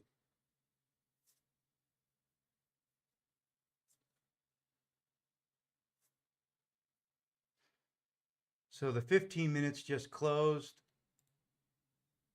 Yeah, you see, it's a totally different picture. You guys see that?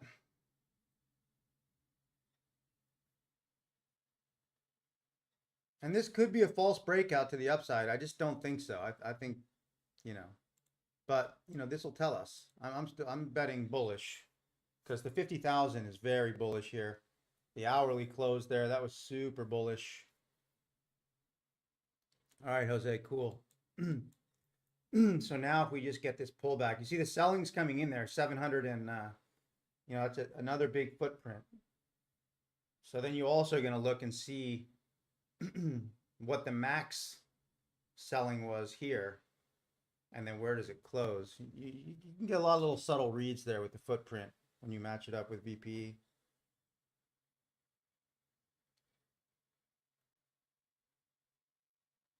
We're going to get a close here on the 50,000 as well.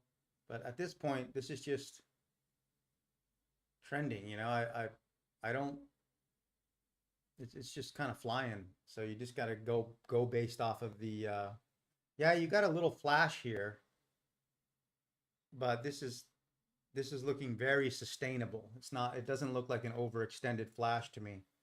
So I'm looking long. Here's the selling, 820, but let's see if they're not able to drive it below this level here.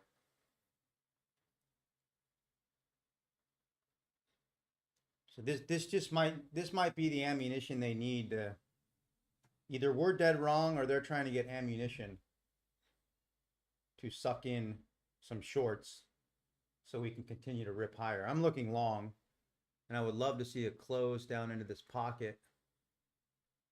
We got 800 contracts to go.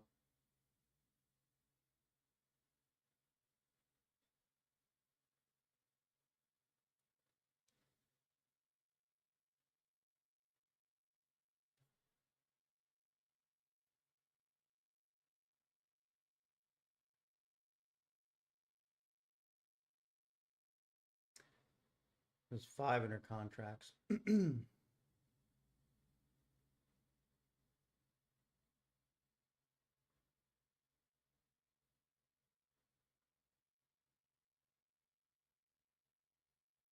Just like it to push a little lower. I'm going to try and get long just here.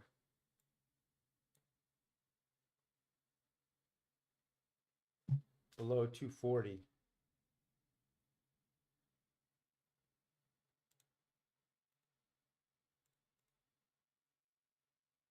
Like 238.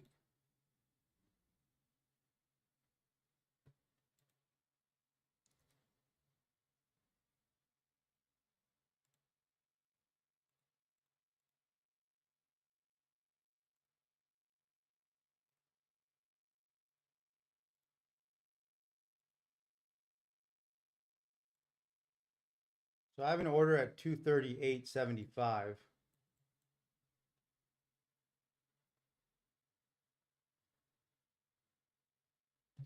Well, we got some DMLs right there. Envelope bottom. You can see on the 50,000 here, you've got that support coming in a little below there.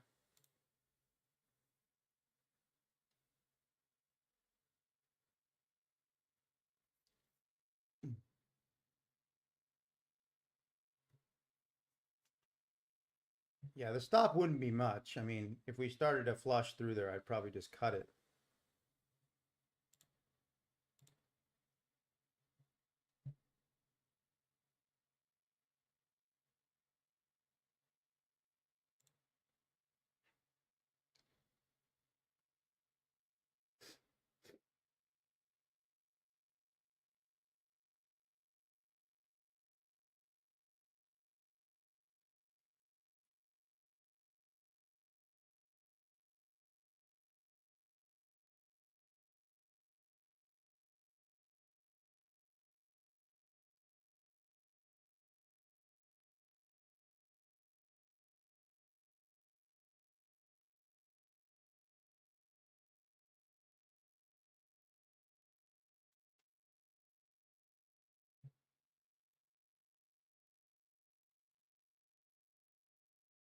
We may not even get that.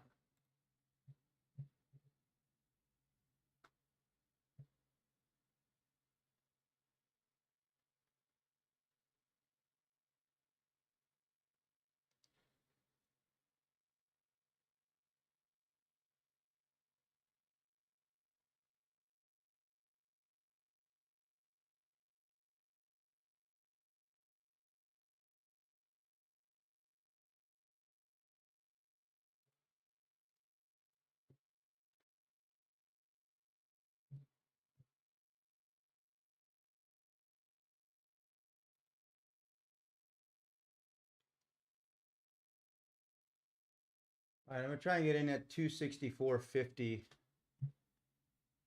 Squeeze markets are pretty tough, guys.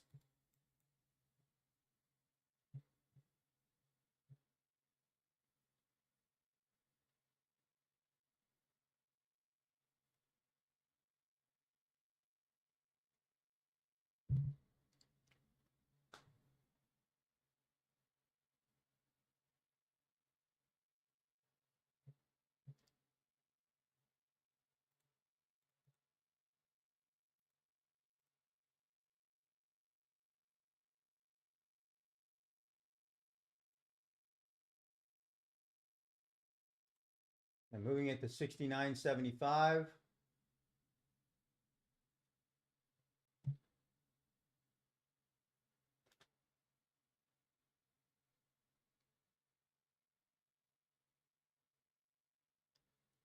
Yeah, maybe. I mean, just, these are, I wanted this low here, but didn't get it. I think Nasdaq's just gonna, I'm still trying to get in at 69.75.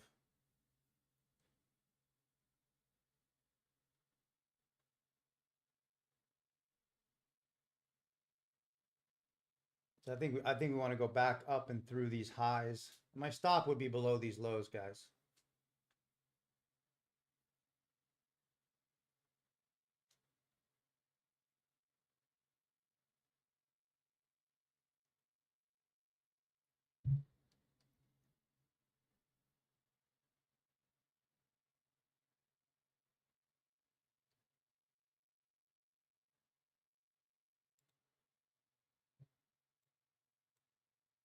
Yeah, I think we're going up here.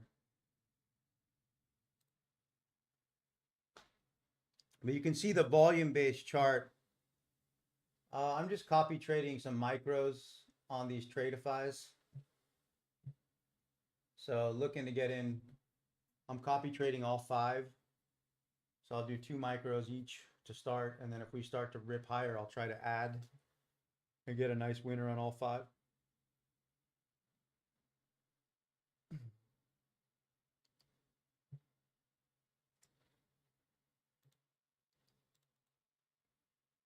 And the reason I'm trying to get in at 69.75 now is because it's right at the dot zone here, point of control here.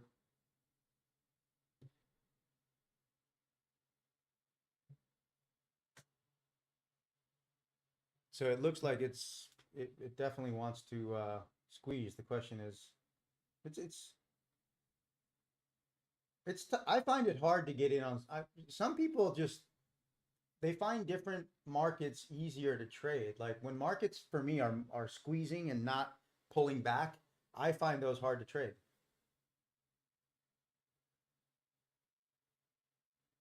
Like you will get your entries, but you just got to really be patient.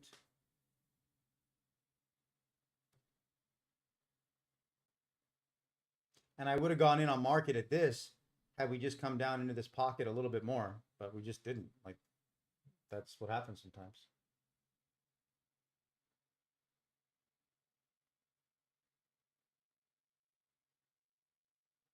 Yeah, well, these markets have been tough because you get like unexpected bombs one day and then you get squeezed the next day. I mean, look at that weekly chart. I mean, there's a lot of a lot of tough stuff going on.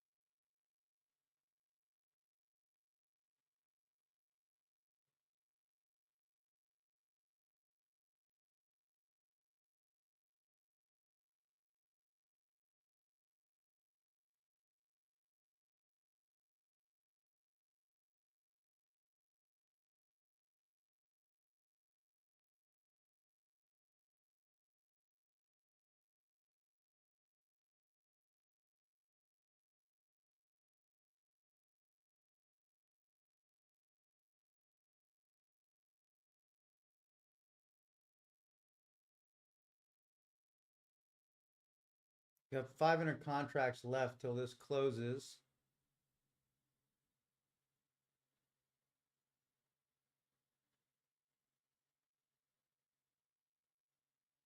Now I'm tagged. I'd like to see this react back up. It might be a little late here. I don't like that we closed inside the envelope.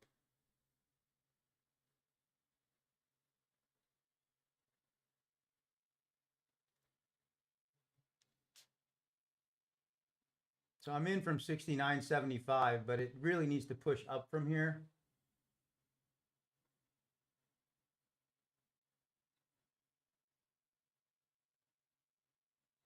Because we could get a flush lower. I'm just going to close it at break even because I think now is when they maybe want to go for these lows. Because this is on the volume based charts. This is how I do it is, you know, my original thesis to get in here, I would want this to close up here and keep going. But the fact that we're moving inside the envelope means maybe they want to flush it down here and we can maybe get a better entry. So see what happens. So I'm flat right now on those first ones I broke even.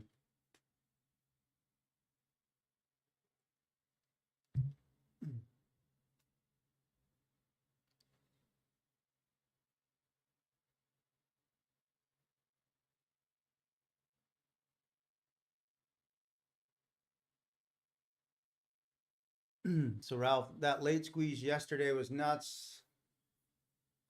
Oh yeah. I mean, we had a really good signal on the Dow. I don't know. I should have taken it. I didn't. It was just hard when that market was straight down like that all day. These are tough markets, guys. Like it's just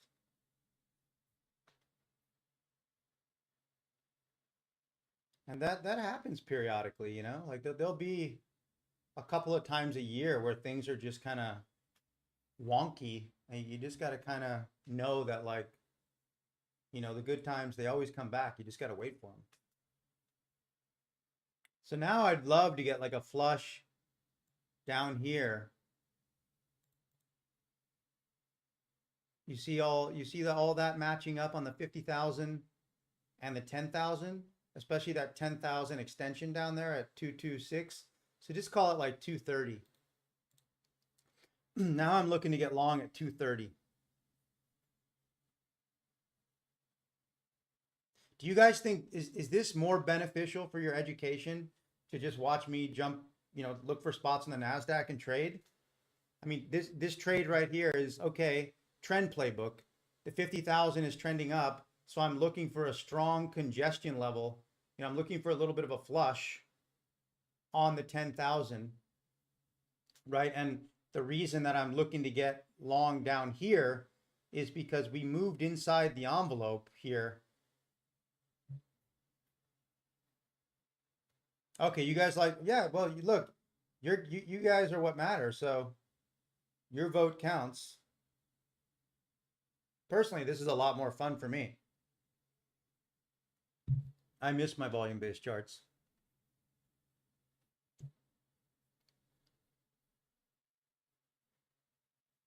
Yeah, that's true, David. Yeah. You just say this was the trend day. I'm with you guys on that. Okay, good, JP. Seems like you guys have consensus on that.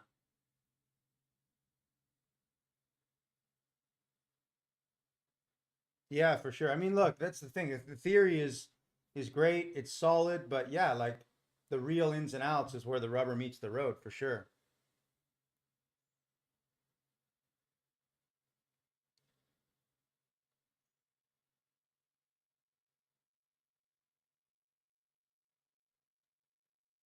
Be sweet if we get a flush down here. That's where I'd like to get long because, you know, that would just be what I would expect to be a strong congestion support level. Maybe these lows, they suck in some shorts. Hold on one second, Ralph. I just gotta watch this.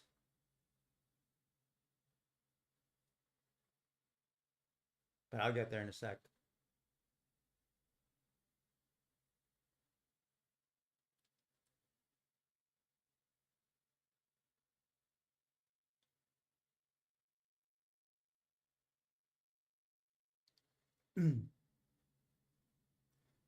Oh yeah, I'm sure gold. Is gold moving up or down, Johan?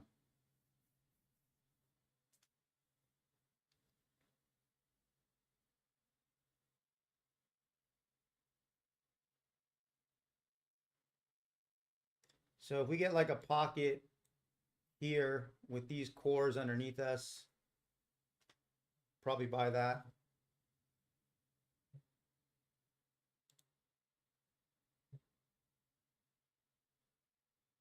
Yeah.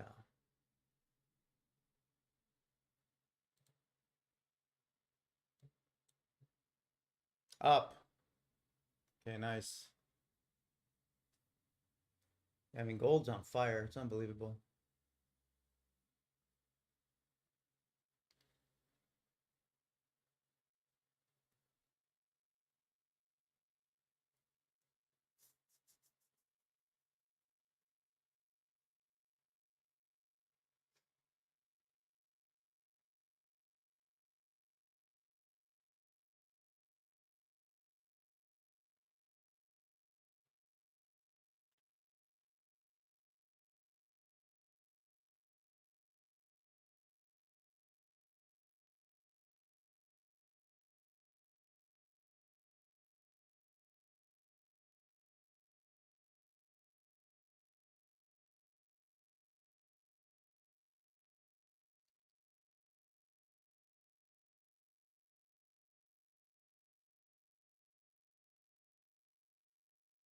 I'm thinking about that, David.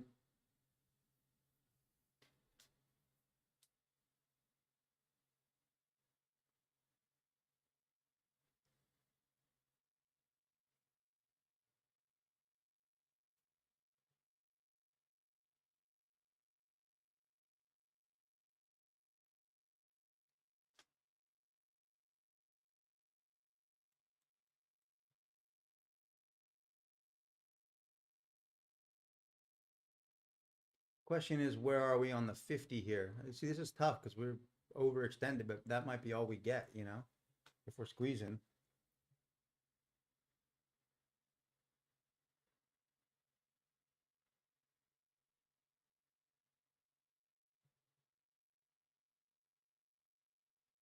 We're going to close here in like 200 contracts.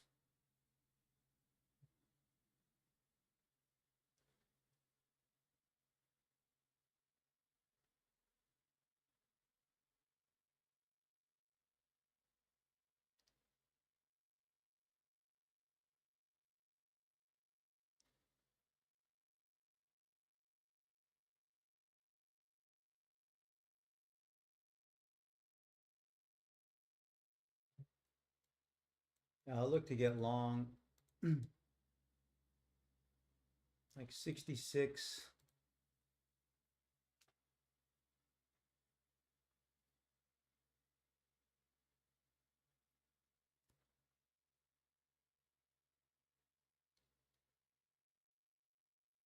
You can see on the footprint, you know, it was 374 at the peak and it closed at 74. So that's the shorts are trapped.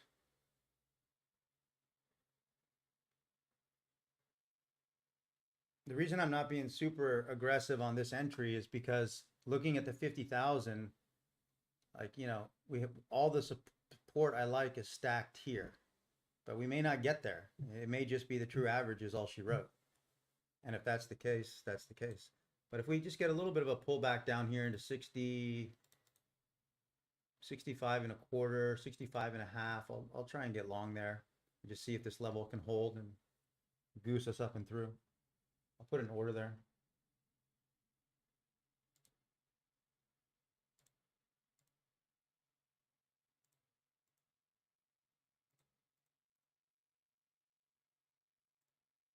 All right, so that's 64.50. It's kind of like on the TradingView platform, you know, I'm not really nuts about TradingView.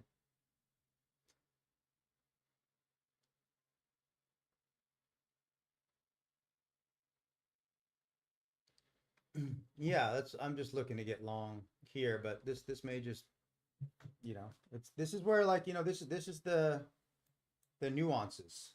You know, sometimes you'll just have days where, you know, you get these gifts, your entries are working. Some days, you know, they don't work.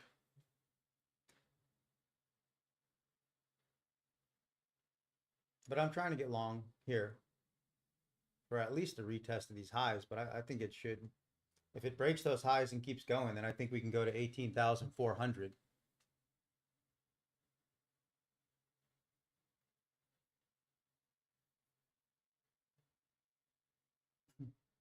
Yeah, so my long here, the order I have at 64.50, you know, my stop is below these lows. I mean, if all this breaks, I'm out.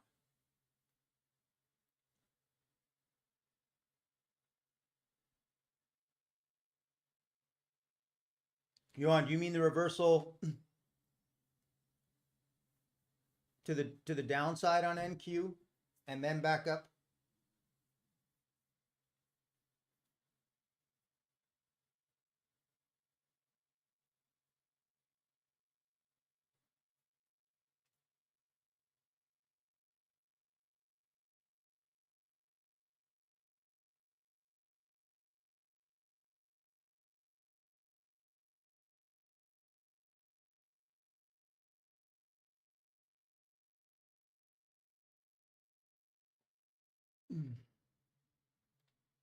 Well, here we go.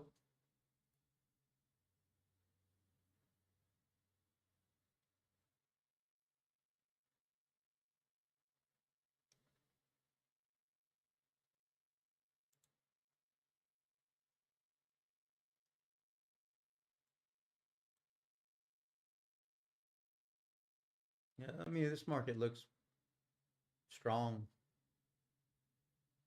Okay, on the options. Nice. Well, I hope we get a little bit of a pullback here. That would be nice.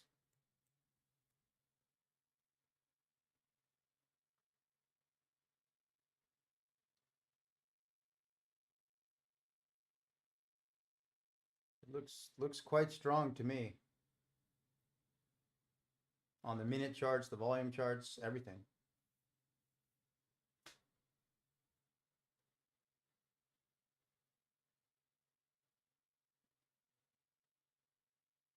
There you go.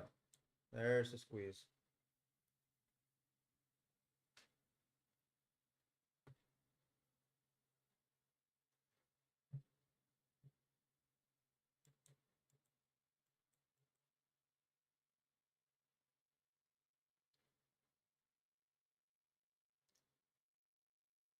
So this is probably the, oh, like an option to choose it.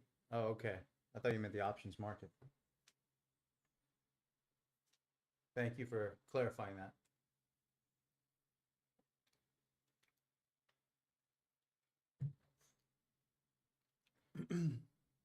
Yeah, me either.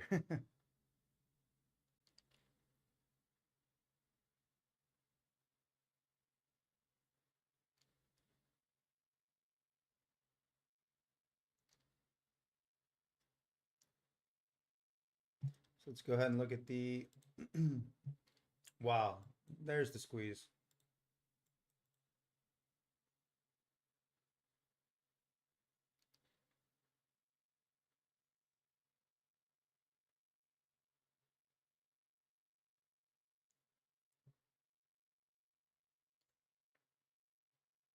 On the 15-minute, you know, you had that little pocket. It did pull back to the cores there at 250.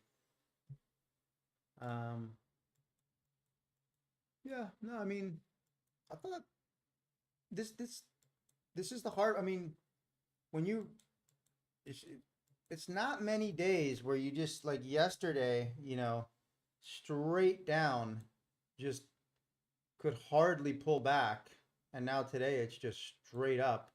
Um, you know, I was kind of like, you see this one here on the down day, you see how there's your true average, but then you see there's the VolPro reaction high with the extension, you know, right there. It jumped up there. That's kind of what I was looking for here. So you can see we had all of our support right there, which is why I you know, was just a little bit, didn't want to get in too early, but you know, now the train has left the station.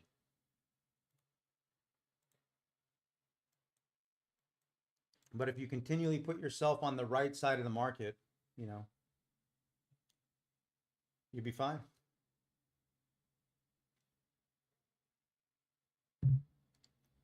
You know, and this is why it's important to be able to read it like dynamically, right? Because, you know, coming into this day, we did call that big flash, thought we'd come up here, and then we just didn't know if that was going to be resistance or not. But the charts are telling us as the day unfolds what side we want to be on, right? So it's cool how that works. Okay, let me just look for some more reversals here, and we can get back to our volume charts. I still want to look for some reversals, but it looks to me like we're probably going to keep trending up here on the indices. Let's get gold. Yeah, don't see anything there.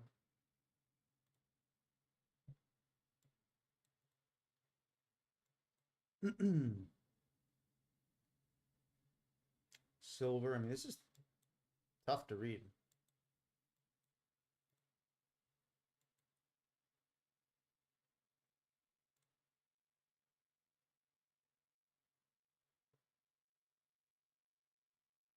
And crude's kind of tough.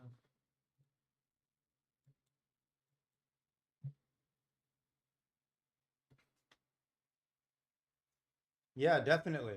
Yeah, and that's what's so nice about having those reads. At least you don't step in the dog poo You know, you step in the dog poo a lot less than when you don't have the reads.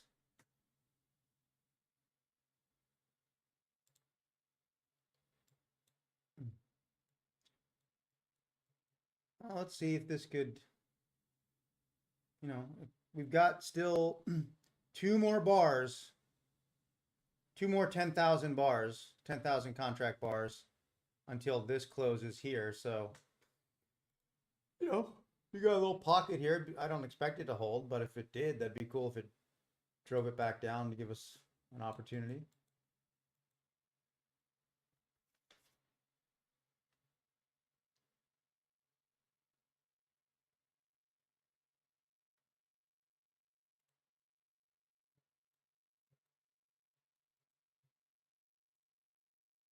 So we're going to get a 15-minute close here in 40 seconds.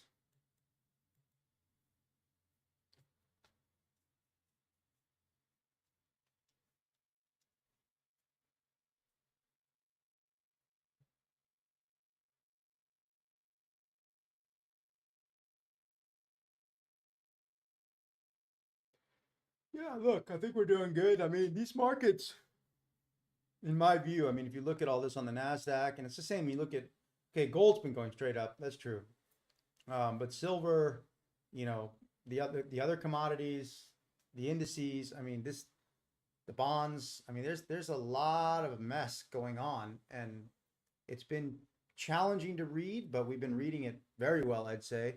But it's also a challenging market to execute in, and sometimes it's just like that, and that's okay. I accept that. So I've just been around these long enough that, you know, there are ebbs and flows in trading, and sometimes everything goes right, sometimes nothing goes right, sometimes it's a mix of the two, and then sometimes it's a combination of you and the markets. Sometimes the markets are just outright tough. Like, so there's all these variables.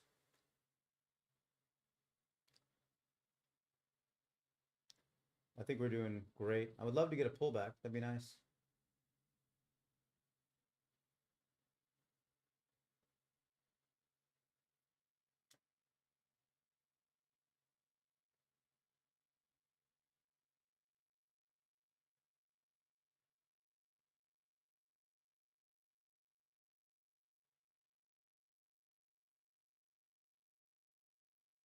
You guys got any questions?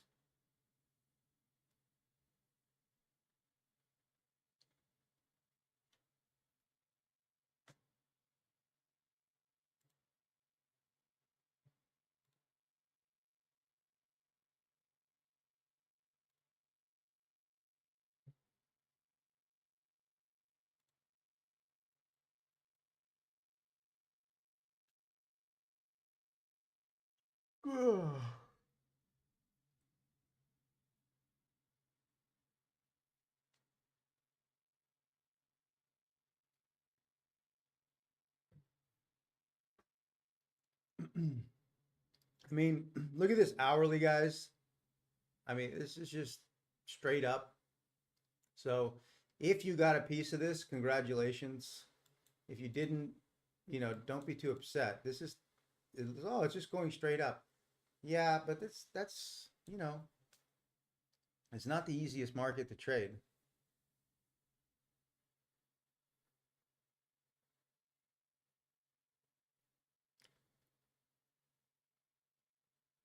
Yeah, I mean, with trends, I mean, what I like to do with trends, yeah, if you know you're in on the squeeze, not only do you want to let it ride, but you want to add.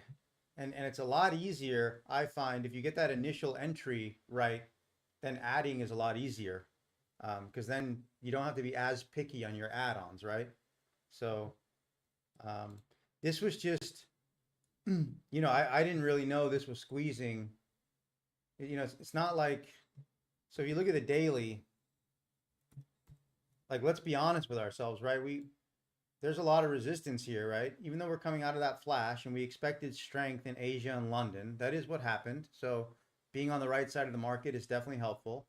But then here for New York, I mean, we didn't know if this was going to be resistance or not, right? So it wasn't until, you know, the hourly kind of closed here. and we broke through all of this here, then it's like, okay, now it's clear to me that the squeeze is on to the upside, definitely, which is great. That's a nice read to have, right? But then if you know the squeeze is on, you know, from right there, I mean, sometimes you're going to get a steeper pullback, sometimes you're not, and that's the hardest part on jumping in on those, is how steep is the pullback going to be. I think, you know, here on the volume charts, you at least see that you do get better reads.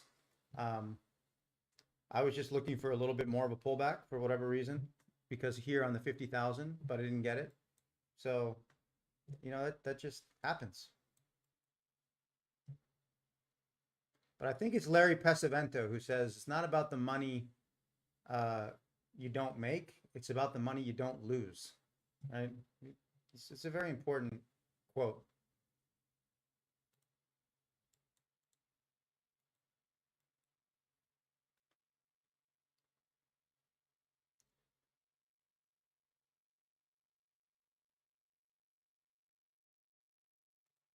Scroll through some other markets, just see what we got shaken for the 11 o'clock hour. See what we got in the hourly.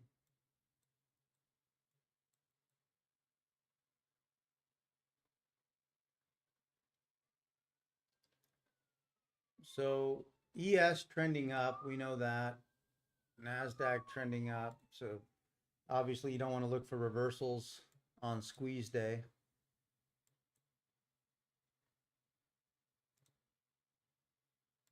Gold is looking pretty messy here. I mean, it's trending down technically. Not really giving any reads at all. Silver, you got congestion, a little bit of a pocket right there with some resistance. But looking at this daily right here, I just look at this and go, this is kind of a mess. Like, yeah, we're above all this, so I wouldn't want to short this on silver. Doesn't mean you're not going to get a pullback, but I like silver better as a long down in here. And copper is choppy right here.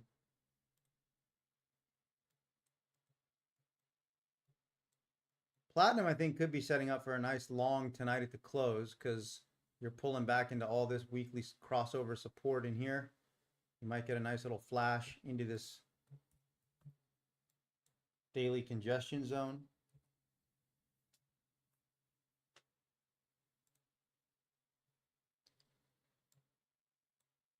Crude gapped up and never looked back. I mean, I'd be interested if we got a long today down here on crude, if it tried to fill the gap.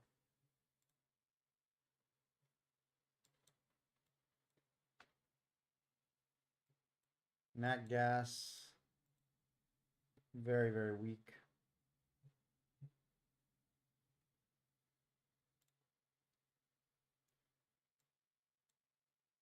Dollar is still gaining a little bit against the euro, but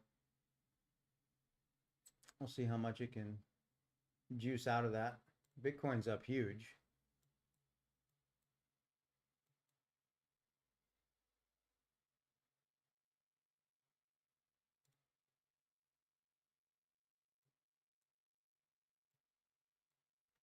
Getting a little bit of selling coming in here.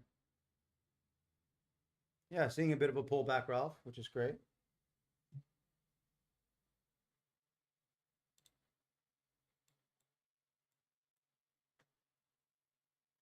Yeah, it'd be sweet if we get a little pullback here. I would still go long.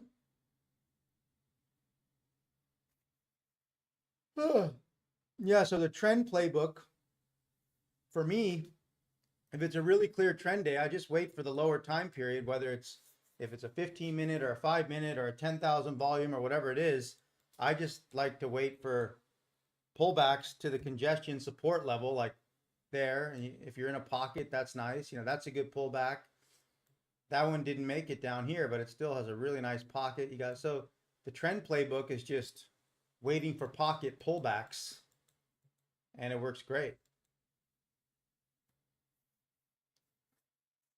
But again, I like to wait for the close of the bar, right? So we were just in this pocket here, and now boom, we're already snapping back up. For me, I like to anchor myself just because in the past, the way that I learned from my own personal experience, when I go in when the bar is not closed, I can jump the gun and then I can second guess. So I've just learned over the years, like I just like to wait until the bar is closed, and that's how I anchor my decision making. But you know, some people will do things differently.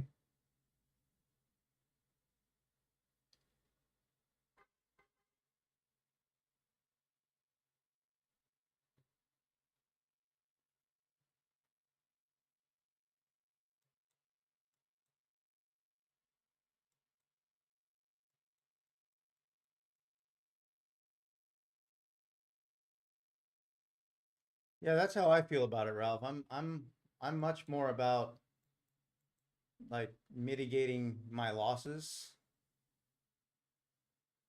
Yeah, I like that video. That's good. If the bars don't close, you're gonna get hosed. That's how I that's how I work. I just think it instills more patience if you wait for the bar to close. But that does mean you miss stuff for sure. But like Ralph said, it also means you stay out of more losses. And that's for me, I think mitigating the losses in trading is step number one. And then once you mitigate those losses, even with all the ones you miss, the wins will come. And in trading, it's not that hard to make a decent amount of money, with just a handful of wins and just not a lot of losses. I mean, you take the losses, they're not huge. Yeah, exactly. And I think that's the overlooked part of trading is that everybody wants to, you know, come on, I got to get in and win, win, win. It's like, no, you're looking at it wrong. And this is why the 95, 98%, whatever it is, that number fail is because they just, focused on like, got to make money, got to make money. It's like, no, you got to learn how to not lose money first. And then once you learn how to not lose money, then you can slowly start to build and confidence, and then you'll start making money. Eliminating losses is the first priority.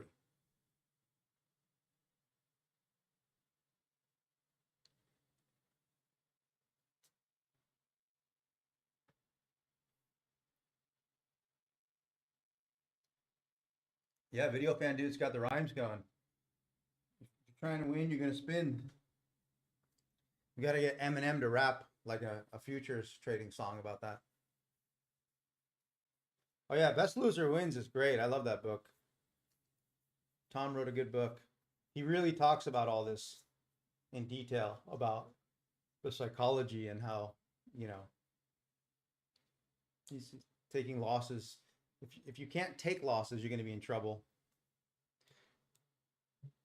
And most people can't take losses. I don't like losing. I accept it, but I prefer to try to mitigate my losses.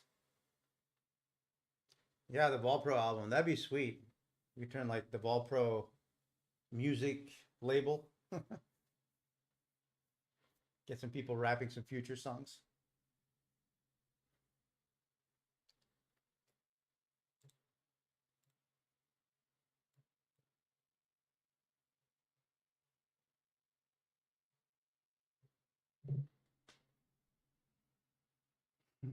Was that spit some hot fire? Exactly. Oh man, cracking me up. So yeah, we're probably headed back up here now on ES, I would say. 5310 on Nasdaq. It's that 400 level. I mean, I that's just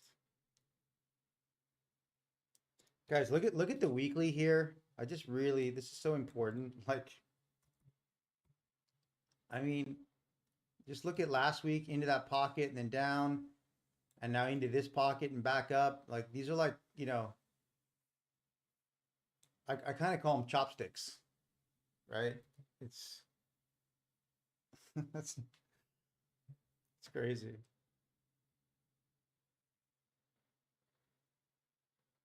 Yeah, yeah, do the opposite of what everybody else does. Exactly. What does everybody else do? They overtrade. Yeah, and they pick winning trades. They just have much bigger losses. Yeah, exactly. Flip the script. I like his statement on that.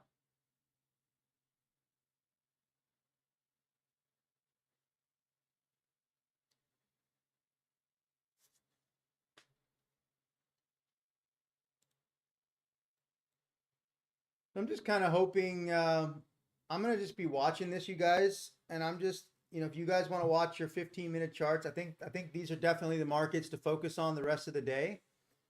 Just, you know, be careful. If I'm going to be looking for a pullback, if I get it, I'll tell you. I'm going to watch the volume charts, and I'll keep an eye on the minute-based charts as well. But just, you know, I definitely wouldn't be shorting this market. And then once you get up to these highs here, 18,400 and change, maybe higher, I would just start to, be careful about longing up there because could be some resistance up in there. So I'm going to look to get long. I mean, yesterday straight down, today straight back up. Tough markets. We're doing good.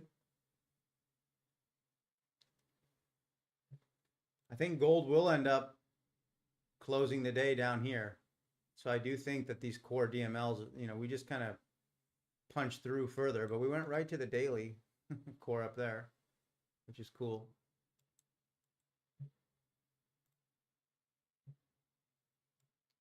So here's NQ. I mean, this is just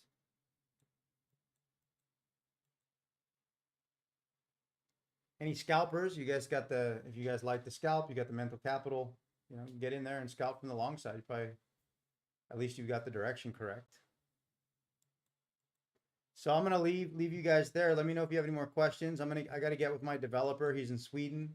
So before he goes to bed, I've got to talk to him. We're very close now with Sierra charts. So I'm hoping I can make that available to you guys. And you guys all just get the access like as soon as I have it. So I'll post like a tutorial in the members area how to, install the DLL. I'll give you a copy of my charts. And then those of you that want to use Sierra can use it, which is awesome. So you guys have any more questions or anything like that?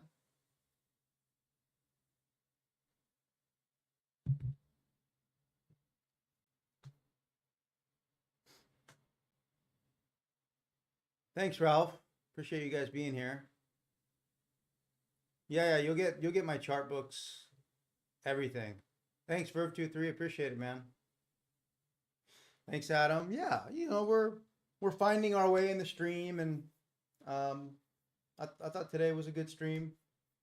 I'm just trying to point out different aspects of the playbook and navigate difficult markets, and I think we're doing all right. I'm not making a lot of money right now, but I'm not losing money, so I'm okay with that. For me, this period is we've been reading it well, but it's difficult to execute here. I mean, this market is just, the last few weeks have been absolutely nuts. And if you can not get chewed up and spit out here, you're doing well. So I'm very realistic about that I know that the weeks where you kill it, they come, and you just got to wait for those weeks. And what you want to do is just keep your powder dry for those weeks. And you can make your entire month in a day or a week sometimes. And sometimes you can make your entire quarter in a week, So you just got to wait for those conditions to be ripe. And right now these conditions are, although we're navigating them very well, they're very challenging conditions. So, and I think you guys get that, but it takes a mature trader to realize, when the markets are like this. And I think most people, it's probably just only superstars like Tom Hugard who make money all the time. Like those guys are like superhuman. But if you're just a normal trader like me, I'm a good trader, I make a living off of this, that when the markets are like this, I'm just more conservative, I'm careful, and I like to just wait for the, easier markets to come to me. And we'll get there. Thanks, JP. Appreciate it, man. Yeah, that was good analysis on the squeeze. I hope you guys benefit from all the analysis, keeping you on the right side of the market. I mean, that's That's 95% of the battle, just staying on the right side of the market. And as long as you do that, the losses will get mitigated and the wins will come. So, all right, guys, thanks. If you remember, give a like as you head out the door. I appreciate that. And yeah, I'll just be working on some Sierra chart stuff with the developer. And if I see a pullback that I like, I'll post it in Discord. I'm pretty much just going to watch the indices now because I think you got a clear path of looking for pullbacks. So, all right, you guys, I'll see you tomorrow and I'll be in the Discord. Take care. Thanks for being here. Cheers. See you guys.